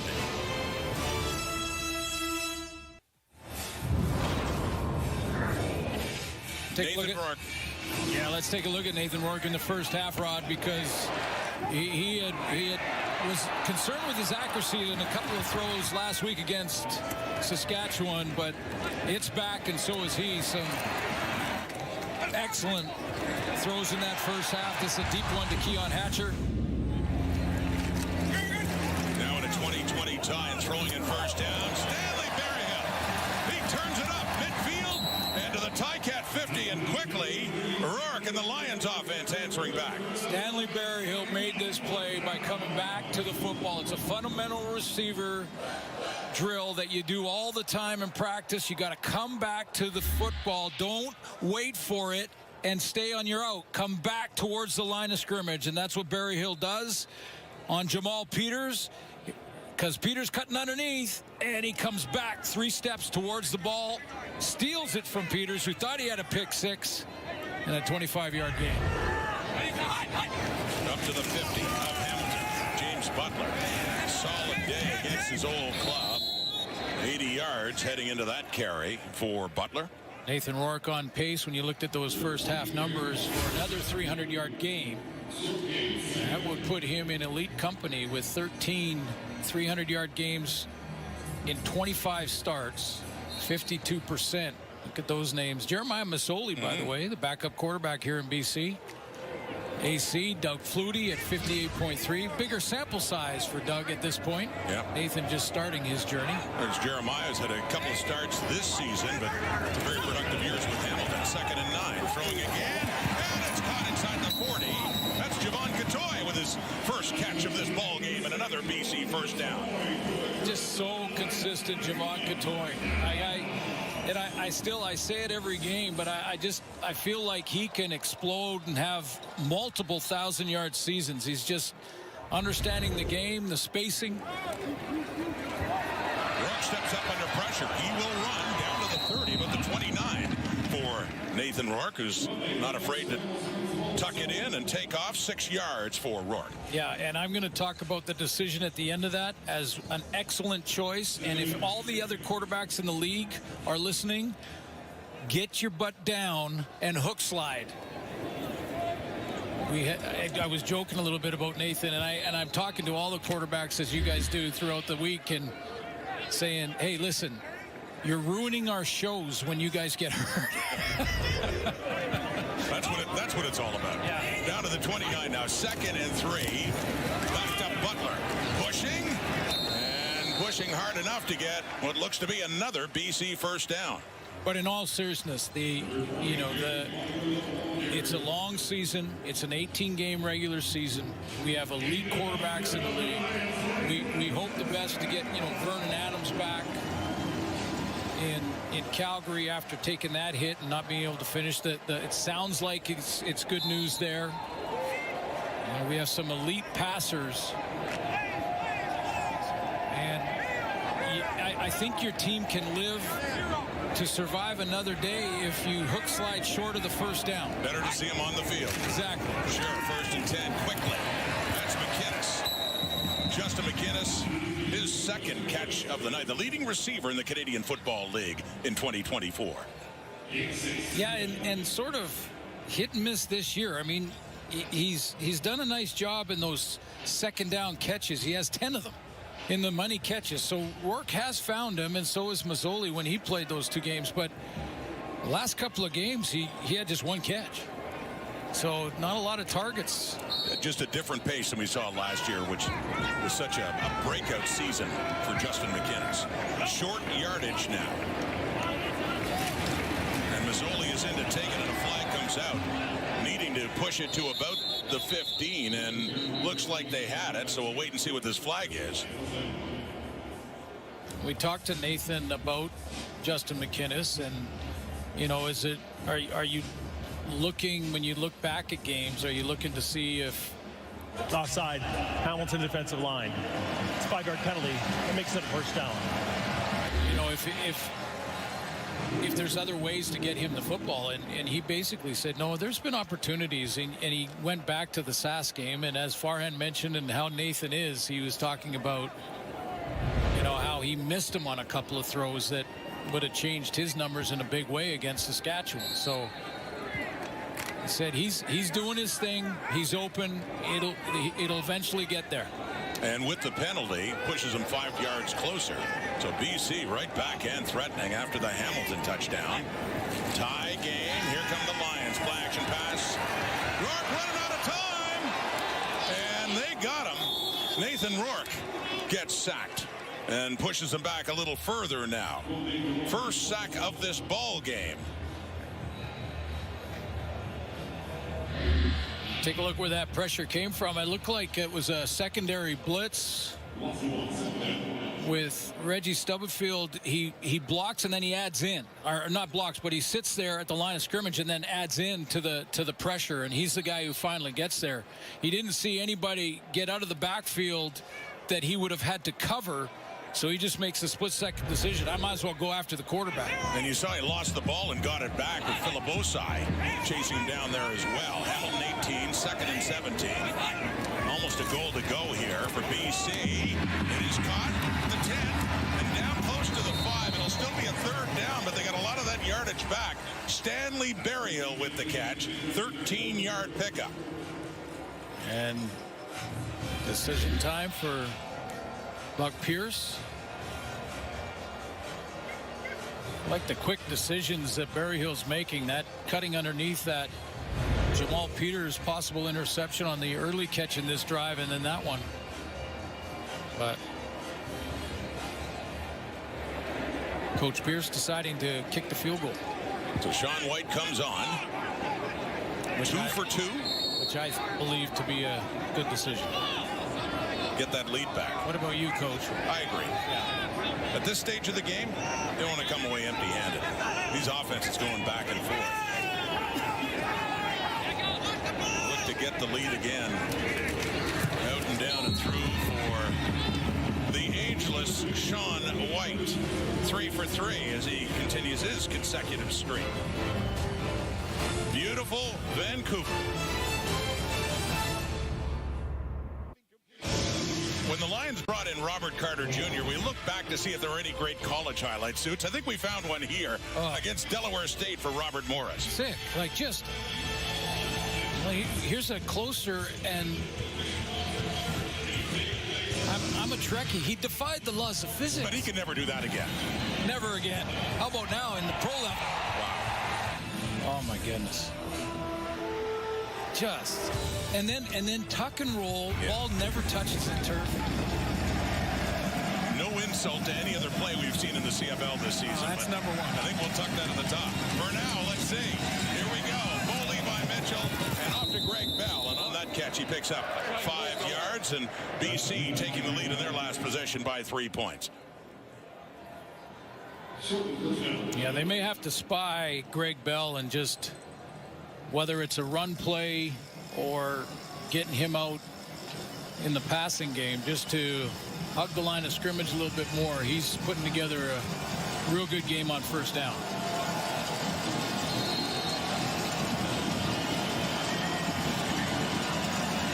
From the Hamilton 45, the 4-2 Ticats have won 4 games in a row against the 3-4 Lions, looking to get back to 500. Mitchell off to Brendan O'Leary. Orange takes a hit, keeps going. Good effort, O'Leary Orange, the receiver who was robbed by Carter late in the first half, and up near a first down for the Ticats. Well, this is going to be what I meant about patience for Hamilton. When you take a look at the way the Lions are playing defensively, they're playing with a light box up there with just 6 guys up there, and the rest is in an umbrella to protect against the deep ball. Try to take away the chance for the deep ball from Bo. So he's going to go underneath, and he's going to take what they give him and make those linebackers extend. And a penalty looked like it added to this. On Matthew Betts, unnecessary roughness. Not on that play. It was Betts, number 90, that was called. That was the 8th different Hamilton receiver with a catch from Bo Levi Mitchell. To the BC 44 and a first down. Ticats on the move again. Johnny Augustine gets another carry down to the 41. 3 more yards. Lions fans, Rod, probably wondering about that penalty to Matthew Betts. He's up here, and he gets blocked up pretty well and on this spin move, and then gets angry with it and takes a shot. Just hang on. Just there you go. Lucky he didn't get thrown out. Working on Brendan Bordner there. So you tack on that penalty yardage on that previous play. Ticats scoring range again. Get it down to the BC 41. 3 receivers to the right. Mitchell looking that way underneath to Keandre Smith. Spins, works his way down. The most popular target of the 9 targeted receivers actually in this game, and he gets 8 more yards. Yeah, Coach Lapo mentioned it on the panel before the game started that some of these underneath routes are going to be important for Bo Levi Mitchell based on the defense they're seeing. And that's exactly what Scott Mladenovich is looking at. He's going to keep working the ball underneath, either to his back, Greg Bell, or Keandre Smith, until the Lions move closer to the line of scrimmage. Smith has 7 catches for 71 yards and a touchdown. That happened earlier in the half. So it's a first down to the BC 33. 3-point Lions lead. Hamilton Hamilton in range to tie it or perhaps go ahead. Here we go, Mitchell. Lots of time. Lots of time. Get Mitch a 10 back there. Running around. Couldn't find a receiver and just takes off. So he had that protection with the Lions not sending as many. He does get 4 yards, but just couldn't find anybody. Yeah, they sent 3. Yeah, that was it. You know, again, the philosophy being that don't give up the big play and just send these 3 guys. And Bo Levi Mitchell's been around. I mean, this is start 146 or 47 for him. So he's just saying, okay, you're going to rush 3. I got that blocked up all day. So I'm going to wait. But look at the umbrella. All double team there. Coverage up on the top. They don't want to give up the big play. So they're making Bo Levi Mitchell be patient. No choices at all.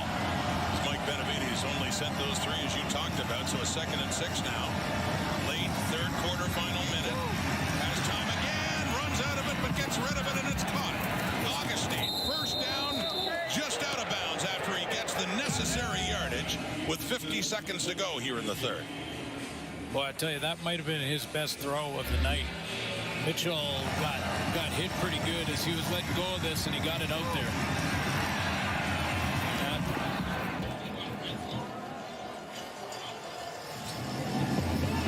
Kind of sidearm that. He threw across his body. He didn't even got a chance to really set up. He got sandwiched.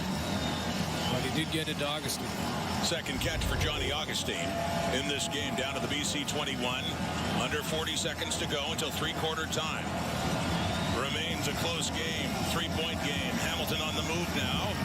And quickly over to the right to Tim White inside the 20. Takes a hit, keeps his feet, working his way down to the 15. And a 2nd and short to come up with 20 seconds to go in the clock. They bring Kenny Lawler over, and, you know, star receivers still have to do some of the dirty work. And Lawler's going to come around, and he's going to key block.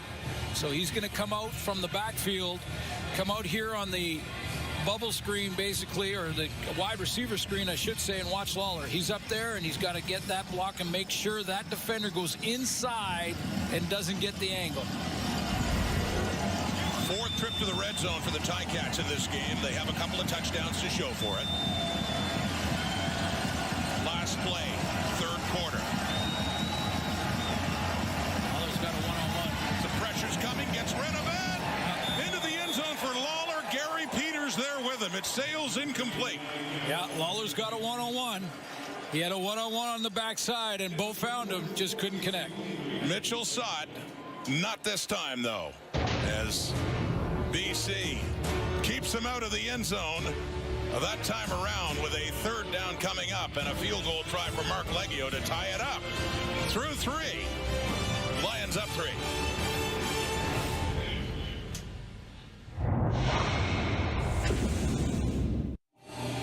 Through 3 quarters, hey, we got a ball game at BC Place with Hamilton in position to tie the game in the next play. Yeah, this is a game, and when you think about the Robert Carter catch, I mean, we're going to watch that for a while now. Just outstanding. But I am loving this chess match. Yeah. Scott Milenovich offensively trying to get Lawler in different spots, and what Coach Benavides is doing to counter that, and he got the one-on-one he wanted. It was on Gary Peters, and there was a discussion from Scott Milenovich after this during the break as to whether or not he would challenge it, and he talked to the official for a bit, did not throw the challenge flag, but that was one of the very few times he's got a one-on-one on the backside with Lawler. Yeah, it looked like he was thinking about it, but instead Mark Leggio was out to attempt this one from 23 yards away. And to stay perfect on the night and perfect on the season. In fact, that is 33 straight, I should say, for Leggio. That is now the 4th longest streak of all time.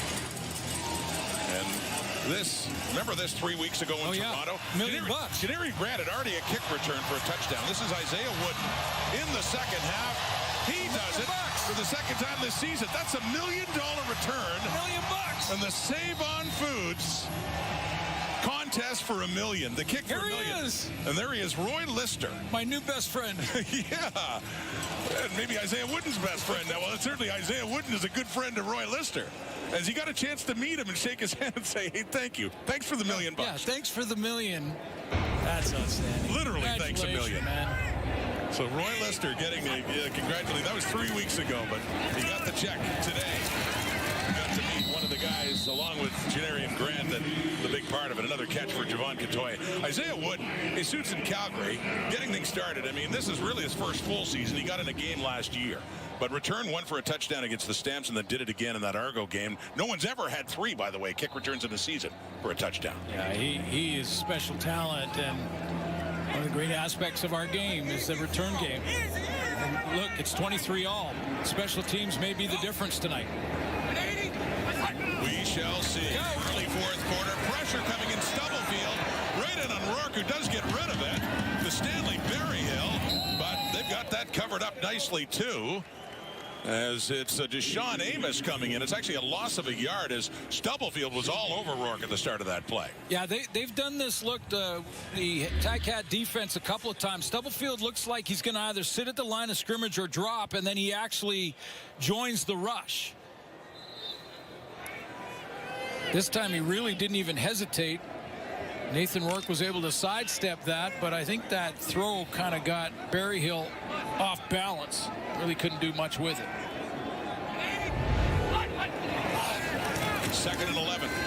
Rourke off to the left. It's caught shy of a first down. A good tackle in open space there by Jonathan Moxey on that catch by Catoy. 6 yards, but not enough. Punting unit will come on. Yeah, when you throw to the wide field like that, and you got that space for your receiver, this is what the DB's job is right now. Just hang on. That's not fun. It's not a real form tackle. It's not a special hit or anything. You just grab the ankle and you hang on until your teammates get there. Moxey got it done. So Carl Meyer is in to punt this one away. Just outside the Lions 40. Talked about Isaiah Wooden, one of the Ticats who is back there. Along with Tim White, it goes. Wooden's way at the 10. Punt of 43 yards. And they're going to wrap up just across the 20. Fourth quarter, tie game. Bo Levi Mitchell and the Ticats offense is back on.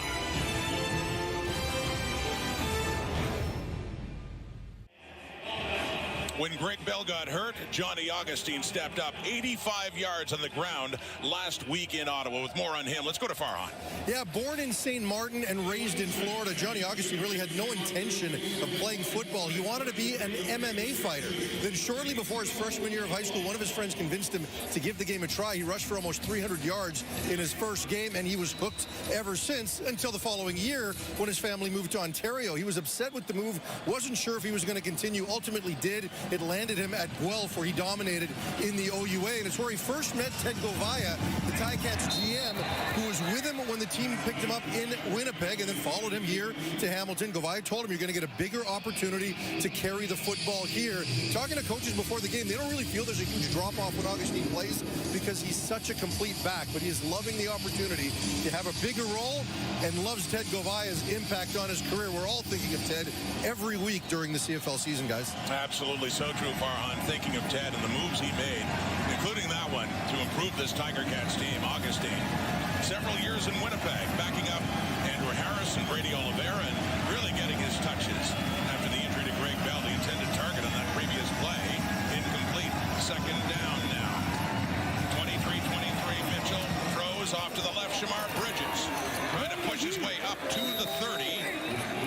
Quite there. They're shy, a couple of yards shy of a first down after that gain of 8.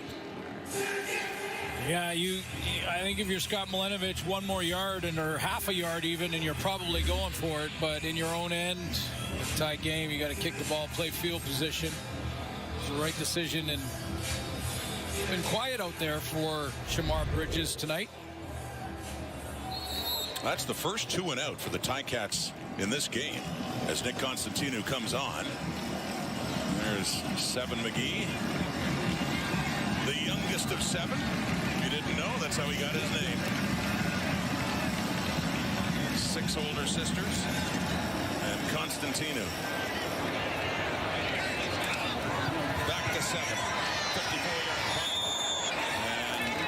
comes out and looked like he was out of bounds as well.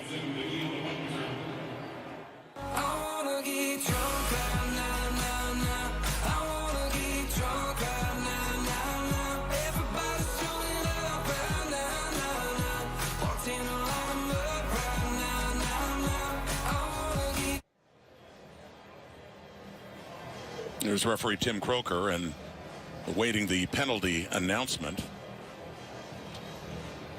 An injured ball player down too. That's Isaiah Messam in a lot of discomfort, getting attention from the Lions training staff. During the return, legal block, BC number 44. 10-yard penalty. First down, BC. He's the one that's penalized. He's the one in pain right now. On a night when there's just not many penalties in this ball game. Yeah, he was trying to get in position to make the block.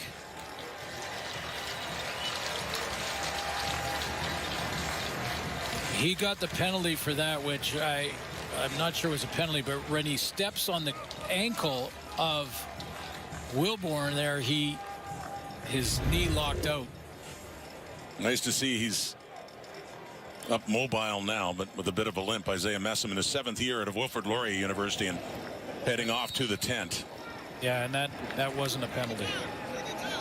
But it does push them back, as announced by Tim Croker, to the 20, where they will begin. 23-23. Under 11 minutes to go here at BC Place. Good one between the Ticats and the Lions. And James Butler. Memorable game for him. And another good run. Solid first down for Butler at 2 touchdowns in the first half against his old team. A bit of a catfight going on down there, and the receiving core and DBs fighting as they block downfield for Butler. And just that right side of the offensive line sealed. It looked like Andrew Pearson came out after snapping the ball. He got around the corner. That's a line that's had its injury issues as well. They had free agent Dejon Allen injured earlier in week 3, an arm injury. Chris Schlugger went from guard out to tackle. Ilm Manning, first year out of Hawaii, number 55 in at right guard. So they've had to juggle, and Michael Couture, the center, out as well, with Andrew Pearson stepping up there. James Butler at 98 yards. A couple of touchdowns, as mentioned, the BC 33. Well, that'll get him to 100, and then some. Got to 100 and then kept chugging as he moved the pile up close to the 40. Yeah, the first tackler has not brought him down all night. I mean, he's taken on 2 or 3 linebackers, pushing for another 2, 3, 4 yards on every one of these runs. And this one, they held him. The first contact was made with about 2 yards gained, and he just kept grinding for another 4. So 7 more yards for Butler. 5th year out of Iowa. Started his career with BC. After a couple of seasons, went to Hamilton for 2, and now back with the Lions. And this movement at the line looked like Mario Kendricks jumped. Free play for Rourke. It's incomplete. They threw it all the way down and intended there for Aiden Eberhardt, but no avail. Let's see what they call on the flag. You did see Ticats jump at the line of scrimmage. Offside. Hamilton number 90. It's 5-yard penalty. It makes it a first down. It is the flag against Kendricks and a first down by penalty for BC.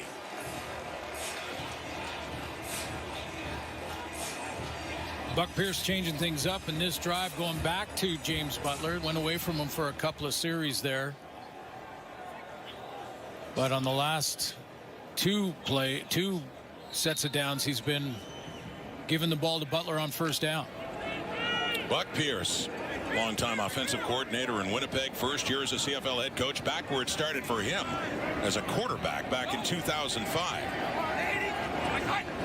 The BC 45, Butler, the fake to him, it's knocked again at the line of scrimmage, and that one falls incomplete. That's Philip Osai, inserted into the Hamilton lineup after the injury to Taiwan Garbett. Yeah, he's made a couple of plays tonight, and this is a big one. I mean, it gets you into 2nd and long. He's out there at that stand-up end position, and watch how he reacts athletically. Steps inside to seal the run, and then redirects back outside and times his jump. Yeah, sorry, not Osai, Julian Hauser, excuse me. Hauser on the outside. Hauser gets that one. veteran who came back to Hamilton after the season with the Calgary Stampeders. Oh, nearly intercepted. It went off McInnes, and coming in with Stavros Katsantonis just a little low. And another flag is out. There were bodies flying everywhere. Illegal contact on a receiver. Hamilton number 1. It's a 10-yard penalty. Makes it first down. Reggie Stubblefield flagged for that illegal contact.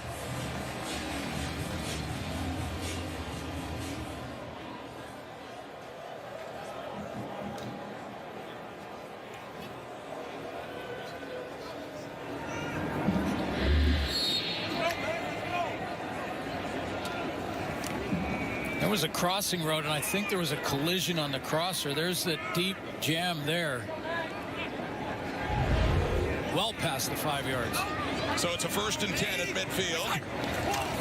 Nathan Rourke fakes to Butler, tries to get away, and he does get the pass away near Katsantonis and Berryhill, but that's incomplete, and more heat on Nathan Rourke. 2nd down coming up. And this time it was Philip Osai. With his 2 ends, we got him right here. And he's going to, again, athletically get outside, just like Hauser did on that previous play. He steps up the field, seals that run, and he has still got the speed and quickness to get outside and cause Nathan Rourke all kinds of problems. When you can play both those that run edge and the bootleg from the quarterback, you got an athletic defensive end. Signed as a free agent this year to North Alabama, Philip Osai.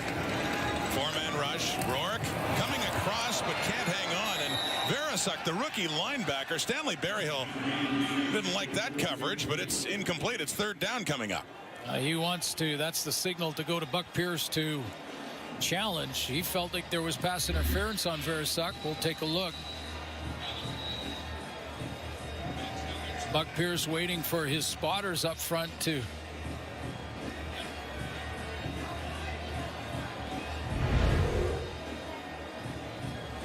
yeah, looks like there might be a challenge from Buck Pierce. 0 for 3 in challenges. He is challenging the previous play for defensive pass interference. The play will be reviewed. That was on a 2nd down play right at midfield. Was that PI against Verasuk? A PI is automatic 1st down.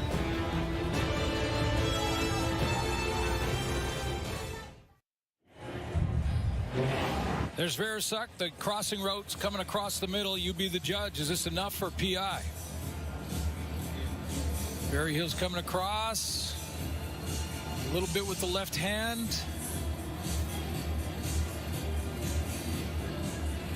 Well, if the Lions do get it on this Buck Pierce challenge, it would be their 3rd first down by penalty.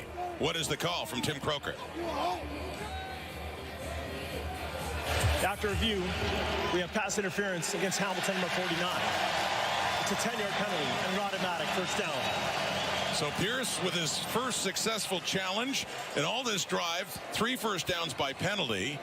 They got Verasuk there, thought that was pass interference on Berryhill. It gets it down to the 45 of Hamilton in this 23-23 tie.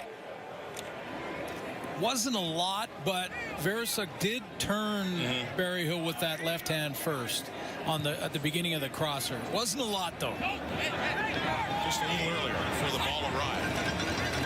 James Butler back to him. He's over 100 yards rushing, adding to his total.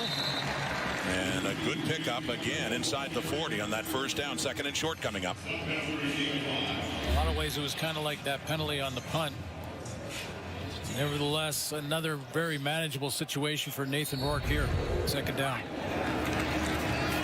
Right back to Butler and 2nd and short. Not this time. Casey Sales comes in. He slows him down. See Owen Hubert there as well, but that time he needed 3 and he did not get it. It'll be a 3rd and short, and see what the Lions decide to do here. Well, it's field goal range. Field goal unit coming up. Yeah, I was going to say, I think you got to take the points, take the lead.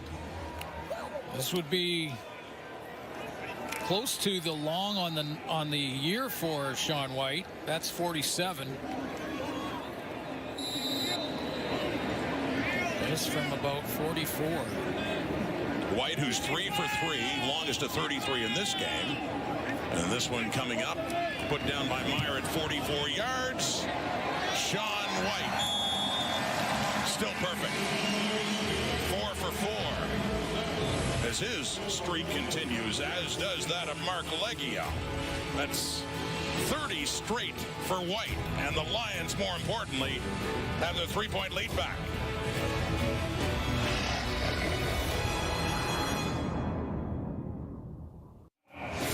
It's a close game now, and maybe we should not be surprised given these two teams when they meet in Vancouver. Hey, last year, drama. It went to overtime, and the Ticats won. In fact, they've won the last two, but just look at these several games just going back to 2017 and how close it's been when these two clubs meet up at BC Place. Closing in on 700 yards of offense between the two teams tonight. And some big defensive plays, too. 26-23, here's Greg Bell.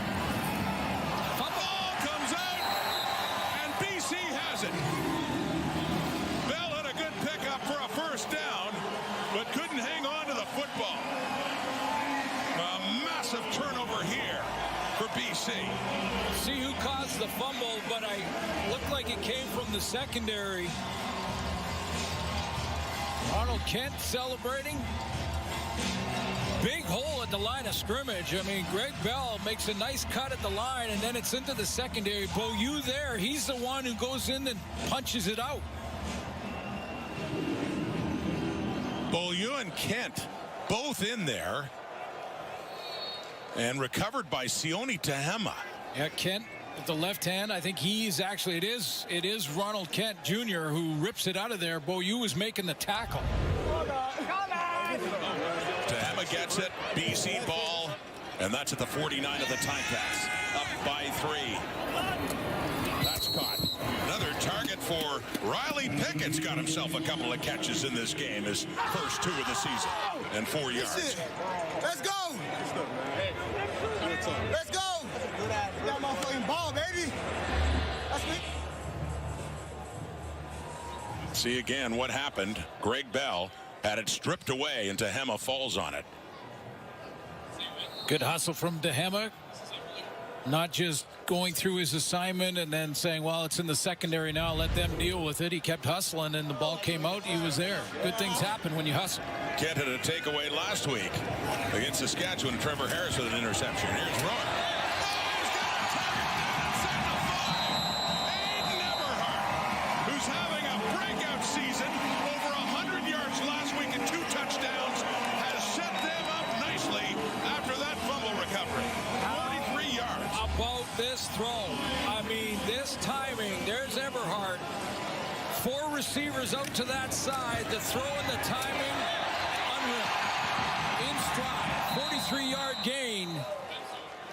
Eberhardt had no choice but to catch that one. Hit him in stride. Perfect.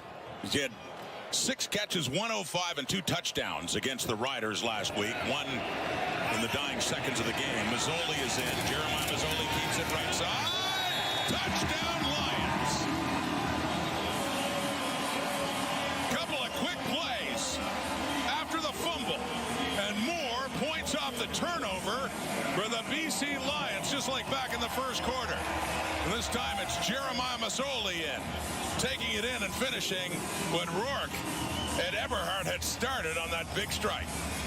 Do you think the BC Lion receivers were inspired by the play made by Robert Carter in the first half? Hey, if he can do what he did in the first half, I can catch anything. And Aiden Eberhardt in stride gets the Lions down on the goal line, and they finish it with the short yardage touchdown. By Jeremiah Mazzoli. Point after White. Moments ago, this game had been tied at 23, but 10 quick points. First coming down for the field goal, and then that man out of Wyoming in his 3rd year, Aiden Eberhardt, with a big catch from Nathan Rourke, finished off by that man, Jeremiah Mazzoli. Well, Rourke set up and threw this on time. I mean, it's an excellent drive after. Here's the strip by Ronald Kent Jr. create the turnover, but as we talked about in the first quarter, the turnover is the first half of the puzzle. You got to put points on the board after that, and a win for the offense after a turnover is a major. Not a field goal, but a major. A win for the defense after a turnover is a field goal. And it was major because of the timing and throw from Nathan Rourke. Aiden Eberhardt, a nice catch, inspired, had to be inspired, all the receivers in the league, by the play made in the first half. Well, it's a big part of the story, isn't it? The Ticats have turned it over 3 times, and the Lions have scored each time. A couple of touchdowns and a field goal, 17 off turnovers. BC's turned it over once. That was an unreal throw. Nathan Rourke. Not a touchdown pass, but awfully close. He's 19 of 24, 274 yards in this one. Getting closer to another 300-yard game. Still 3:53 on the clock. Lions suddenly in charge now in this game. Quickly, the kickoff from Meyer. Ticats in a hole. Isaiah Wood. He can get him out of it. He can get him out of it. Trying to get the edge, and a good return all the way across the field. And it's Meyer himself coming in to make sure that he doesn't go any further. How about that? That was great speed by Carl Meyer. He was flying out there, because if Wooden gets the corner, there's no one to catch him. Meyer just may have saved a touchdown. I don't know if Roy Lister is a BC Lions fan being from out here, but I wonder who he'd be cheered for in that play. Does have that $1 billion check. He's cheering for Wood. DeAndre Smith, that's the catch. And up near across midfield, close to a first down for Hamilton. Rod, you hand me $1 million, I'm cheering for you too. I gotcha. Well, this is far from over. That's a veteran on top of his game. Right there, you're looking at Bo Levi Mitchell. It's been a quiet, by the start of the season in his standards, quiet night for Kenny Lawler because of the style of defense that Mike Benavides is throwing at Scott Milanovic. Big umbrella coverage, making Bo check it down and throw it underneath. That's Ryan Phillips he's talking to. They work together, coordinating that defense, and they go way back too, don't they? When Benny was coaching before, and Ryan Phillips was a player here with the Lions. Close friendship there. 2nd and 1 coming up. Benny, of course, was a head coach back in 2012, 13, and 14. Came back to this team a couple of years ago as special teams coordinator, and now the DC. As he was once under Wally Guano.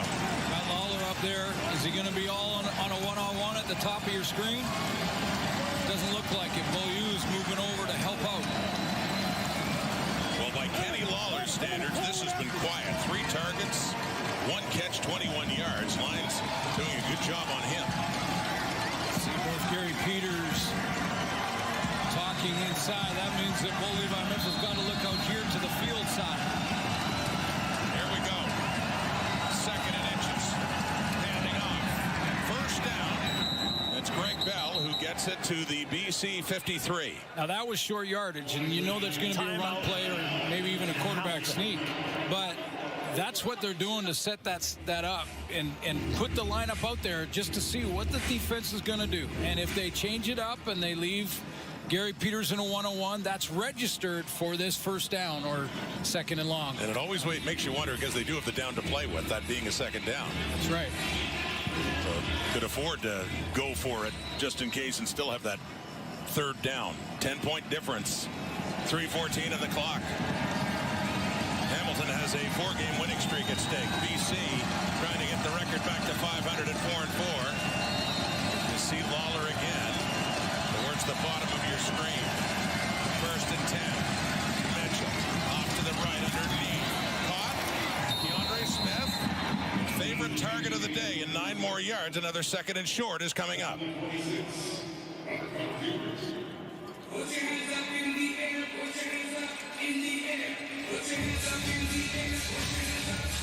put your hands up in the air and He only catch a needed one. football. He only needs one. He only needed one. Put your hand up in the air, Robert Carter.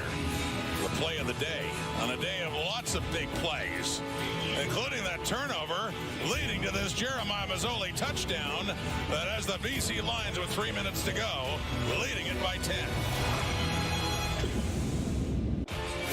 We're looking ahead to next week. Is it week 9 already? Crazy. Coming up Thursday Night Football. Calgary and Ottawa, the Red Blacks coming out of the bye, needing a win against the only team they've beaten this year, the Stampeders at 5-2. Rematch Toronto-Winnipeg. And then Hamilton-Edmonton on Saturday. Doubleheader. Saskatchewan and Montreal. Interesting as well. West against East. Saskatchewan on top of the standings in the league. Here's Bo Levi Mitchell. Taking his deep shot for Brendan O'Leary Orange. He is not robbed this time. He is a Hamilton touchdown. 44 yards for number 4. And another touchdown pass from Bo Levi Mitchell.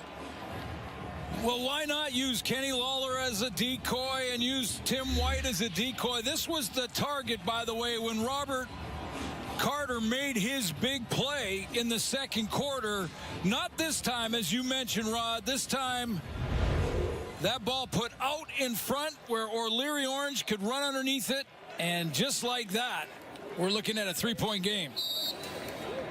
O'Leary Orange wanted another shot. You can be sure after what Robert Carter did to him late in the first half. And he got it. Point after to get it within a field goal for Mark Leggio. Puts it through. 3-point game. 2:50 on the clock. Still plenty of time for Brendan O'Leary Orange. God did. Yeah, got it that time. And his first touchdown of the season. O'Leary Orange with the 4-receiver side. Lawler is drawing the coverage into the middle, right in here. And when Lawler draws the coverage, that umbrella breaks down. O'Leary Orange through the post. Lawler's to the right of him running a seam crosser. That pulls the deep coverage. I believe it was Beaulieu over to Lawler. And O'Leary Orange makes the catch on the deep ball. Second touchdown pass of the afternoon for Bo Levi Mitchell against that one amazing interception. But O'Leary Orange thinking about that last play. That's the one that matters right now as they get to within 3.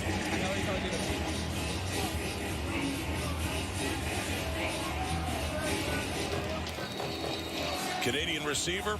Played his college football in Nevada, O'Leary Orange did. His dad, Doyle Orange, was an excellent running back with the Toronto Argonauts back in the 1970s.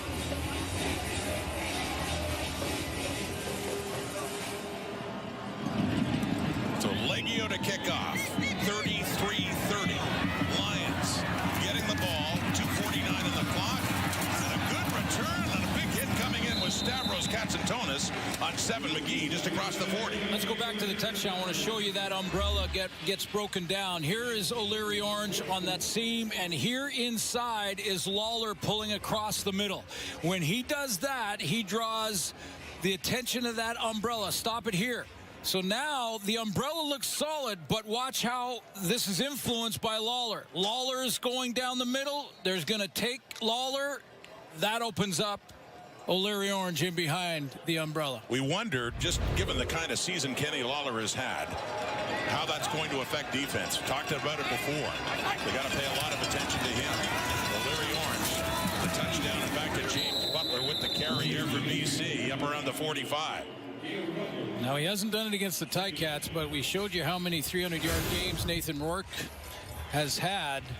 He hasn't done against just 2 teams. He's thrown over 300 against every other team in the league, except Winnipeg and Hamilton. He's over 300 tonight, but this is a key down. 26 yards shy for Nathan Rourke. Yeah, this is a key snap right here. On a 2nd and 8, and momentum swinging back to Hamilton. Needing a field goal to tie. These 2 teams went to overtime the last time they played here a year ago. Throw, it's incomplete. No flags. No flag. Looked like there was some movement along the line, but no flags out. And the Lions are going to have to punt. I think Nathan Rourke thought he had a free play.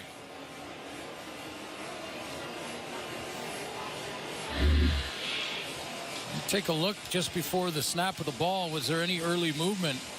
Boy. Looked like Philip Osai.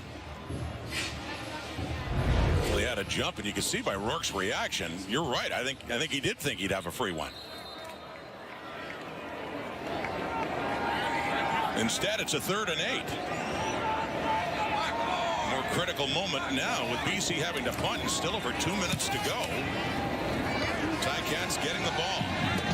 Wood back at his 10. Tripped up a bit. Tries to keep his feet out, and Konar in there on a special teams tackle right around the 20. And so Bo Levi Mitchell will come back on after throwing that long touchdown toss to Brendan O'Leary-Orange, needing to get the very least in field goal range, but still has 2:07 on the clock. And the chess match continues. It does. What a game. Well, with that kind of time, Greg Bell can still be involved in this drive. I think Mike Benavides will stay with that umbrella, which he looks like he's using right now.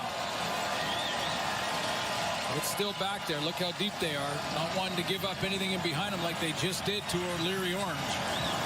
Lawler's been quiet, but he can get loud in a real hurry. We'll see with Mitchell, and flags out with the snap of the ball.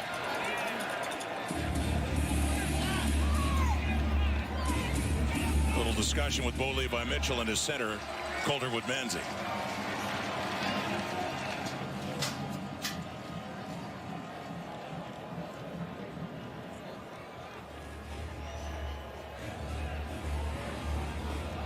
Procedure. Hamilton number 59. It's a 5-yard penalty. Reigns first down. So calling the tackle Quentin Barrow on that procedure call. 1st and 15. Back inside their 20. But a long way to go to get it close enough for Mark Leggio. But still 2:07 on the clock. Mitchell underneath quickly. O'Leary-Orange just had that touchdown. Another good pickup as well. Over 300 yards passing for Bo Levi Mitchell, and that catch and run afterwards by O'Leary-Orange gets them into a 2nd and short. See how deep the linebackers are playing, whether it's Ben Hladek or Michael Hallway. I mean, you've got them outnumbered in the run game too, with lots of time to still run the ball. Under 2 minutes, 1:54 and counting. 2nd and 2, and they're throwing. It's caught. It's a first down and more for Keandre Smith, who gets it up close to the Hamilton 40.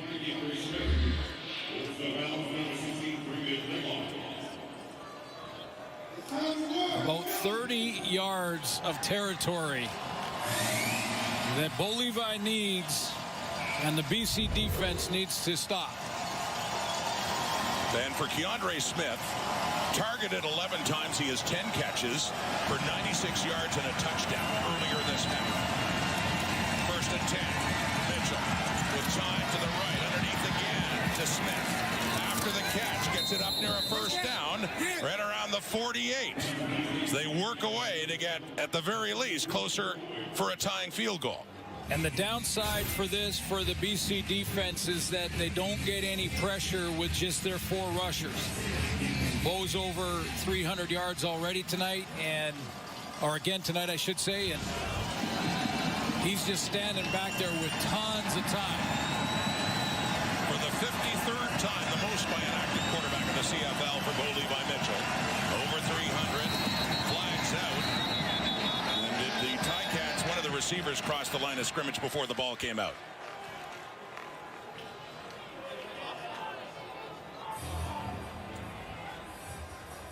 Offside. Hamilton number 4. 5-yard penalty. Reigns first down. A little early on the waggle suits and an offside. Well, twice now they've been in 1st and 10 plus and overcome it with underneath throws. Last time in this situation to O'Leary-Orange, who nearly had enough for the first down on that 1st and 15. Back at it again. 1:25 to go. Dramatic ending again between the Lions and the Ticats, and a 3-point difference. Looks like it's three-man pressure again. Maybe an add-on with Deontay Williams. Here we go.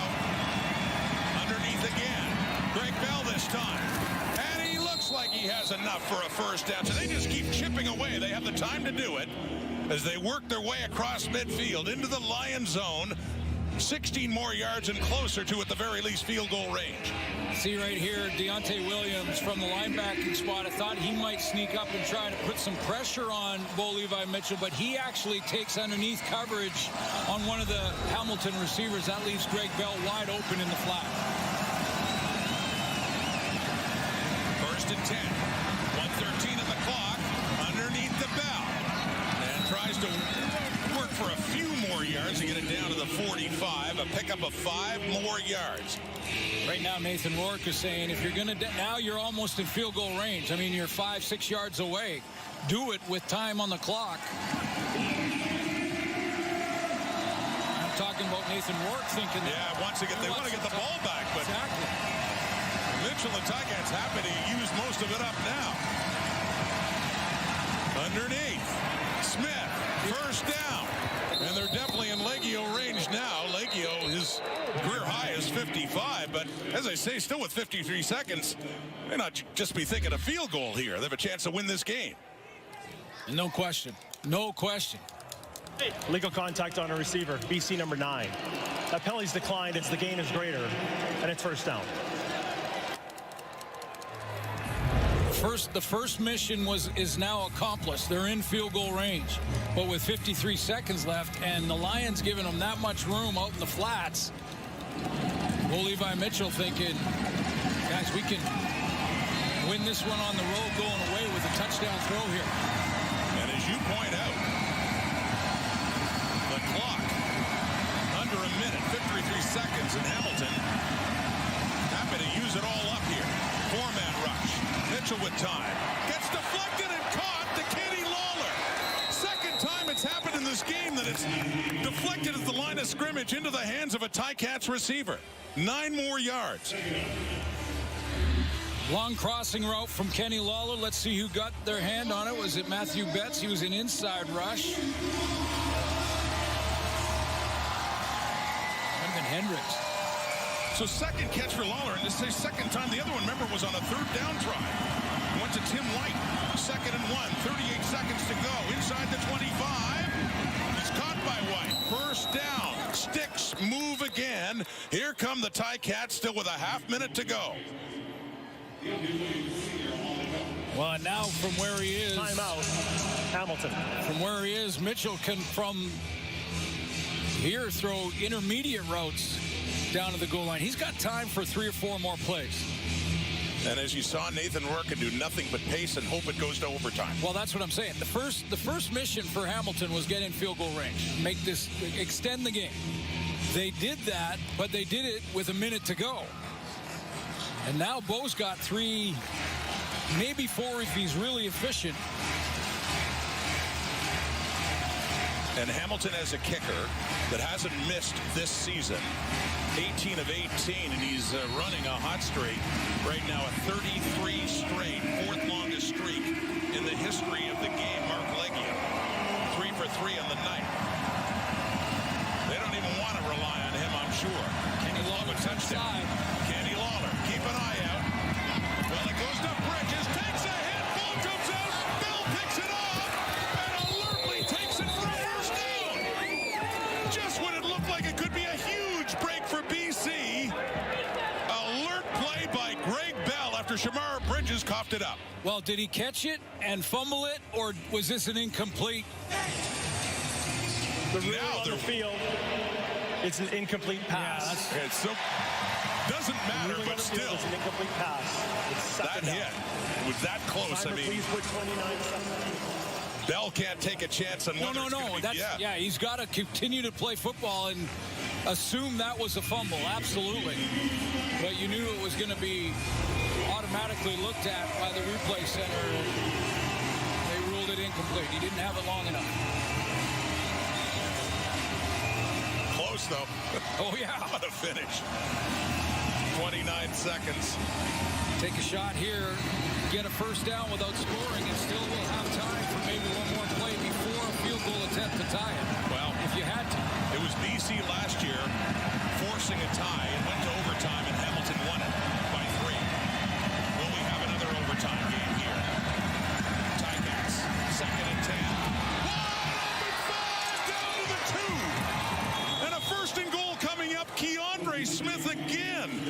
game he's having as the favorite target for Bo Levi Mitchell. His 12th catch of the game. With all the attention, Lawler was outside. It's been Keandre Smith's night. I mean, Timeout, BC.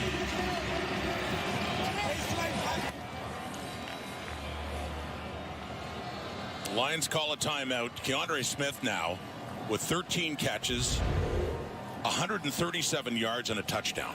and Bo Levi Mitchell saying, if you want me to be patient, I can be patient. That's no problem. His underneath throws, other than the O'Leary Orange, deep one. Yeah. I mean, he is just saying, hey, if you're going to play that many back there, They were happy to take him. we'll take them all the way down the field. And they had the time, having around 3 minutes on this drive. Now 24 seconds on the clock. Now it's got to be Greg Bell time, no? You'd have to think down at the 2-yard line. Time for 2 or 3 quarterback sneaks as well. Mitchell up to 388 yards passing. They're not bringing in short yardage, so I would say Greg Bell time, especially in shotgun down on the 2. There they are. And a shotgun formation on a first and goal at 24 seconds on the clock. Making to Bell. Throwing. No, looking for White. Incomplete. And a flag comes out. Ben Haladik was in on the coverage. Puts his hands up. But at this point, instead of a second and goal, it would be a first and goal. But still, look at the clock. 20 seconds to go. Accidental pass interference. BC number 46. It'll be first down, automatic first down on the 1-yard line. So it's really not about the yardage. It's about the down. Well, let's take a look at the penalty. Haladik doesn't think he did anything wrong, but he said it's accidental. Did he step on his foot, or did he just trip on his own? They did call accidental pass interference. That puts it on the 1-yard line.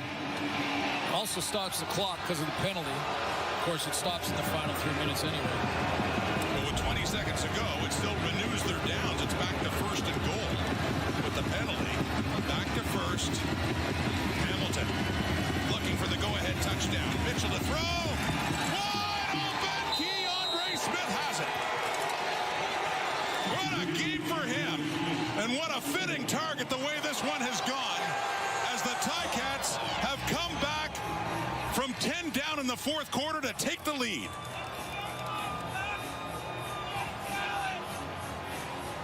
And a big extra point coming up here, too, for Leggio to put BC at a field goal range with 16 seconds left. Keandre Smith wide open with the Lions just on the line of scrimmage, feeling like everyone else in the building thought, which was going to be a run play to Greg Bell up the middle on the 1-yard line. And Scott Milenovich says, no, this time we're going to throw it from the 1-yard line. Wide open. 13 plays, 87 yards in just under 2 minutes. And with this, the Ticats have a 4-point lead with 16 seconds to go. It's done. Send them Lions home. Not East is weak, but West is weak. Hey! Little East-West trash talk there from Keandre Smith. Memorable night of 14 catches, 138 yards, and 2 touchdowns. Well, Keandre Smith must have been thinking, this is me. You know, he's the 3 receiver to the wide side of the field, and nobody back there for the Lions covers down on him. You know, shotgun formation from the 1-yard line. I'm sure there were Hamilton fans going, what are you doing throwing the ball from the 1-yard line with 20 seconds to go? Give it to Greg Bell on the ground, or go quarterback sneak. Nope. Change up. Well, you heard the studio talking before the game about you got to make sure you cover the money guy, Kenny Lawler. But Well, the problem, they have. The problem is they got There's other weapons. talented receivers too, and Keandre Smith, Tim White, and Bo Levi Mitchell found White wide open. You just seen not long ago it was a 33-23 game. 11-point lead for the Lions. You're still the #1 swimmer in Canada. You're my favorite person in the world. Charlie, you're the best. Mama, I love you.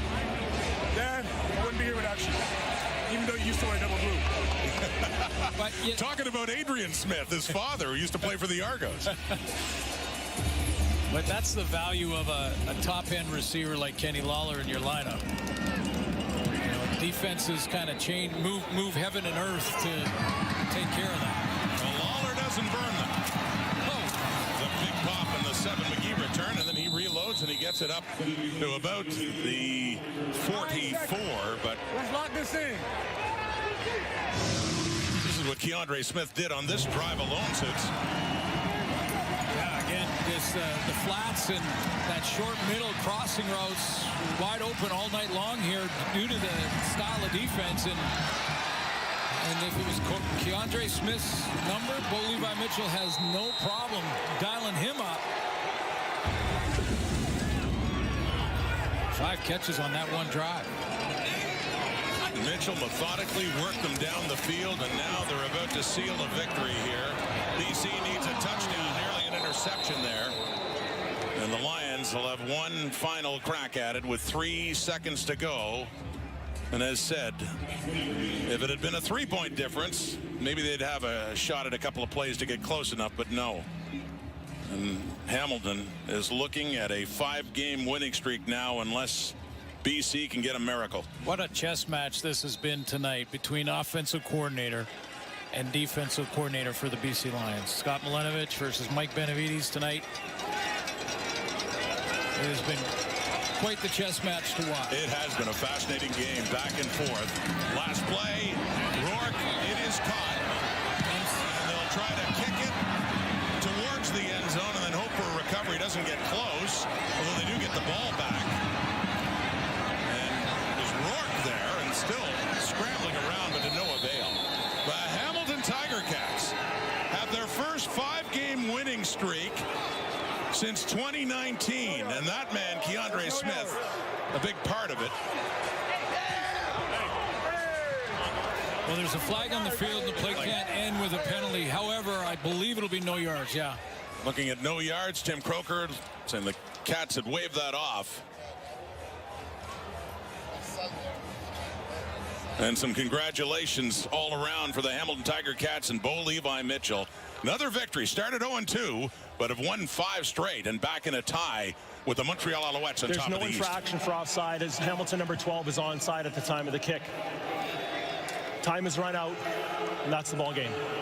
At the start of this game, when you looked at the quarterbacks, the top receivers, the top running backs in the league, I think Milt Stegall in the studio said, we're going to see 70 points tonight. 70 points tonight. The prognosticator, Milt Stegall. And he jokingly doesn't want Kenny Lawler to catch his record, although he's just kidding about that. But still, Lawler was not the big factor in this, almost more of a decoy in this game as other receivers rose up, especially Keandre Smith. Ends up with 14 catches, over 130 yards, 2 touchdowns, including the winner as the Ticats improve to 5-2. The Lions fall to 3-5. Thursday Night Football coming up next week with the Ottawa Redblacks hosting the Calgary Stampeders. But we'll remember that play by Robert Carter Jr., even in a losing cause. Play of the year and that interception. BC had reason to think they had it. Hamilton came back. Thanks for watching. SportsCenter's next with Drew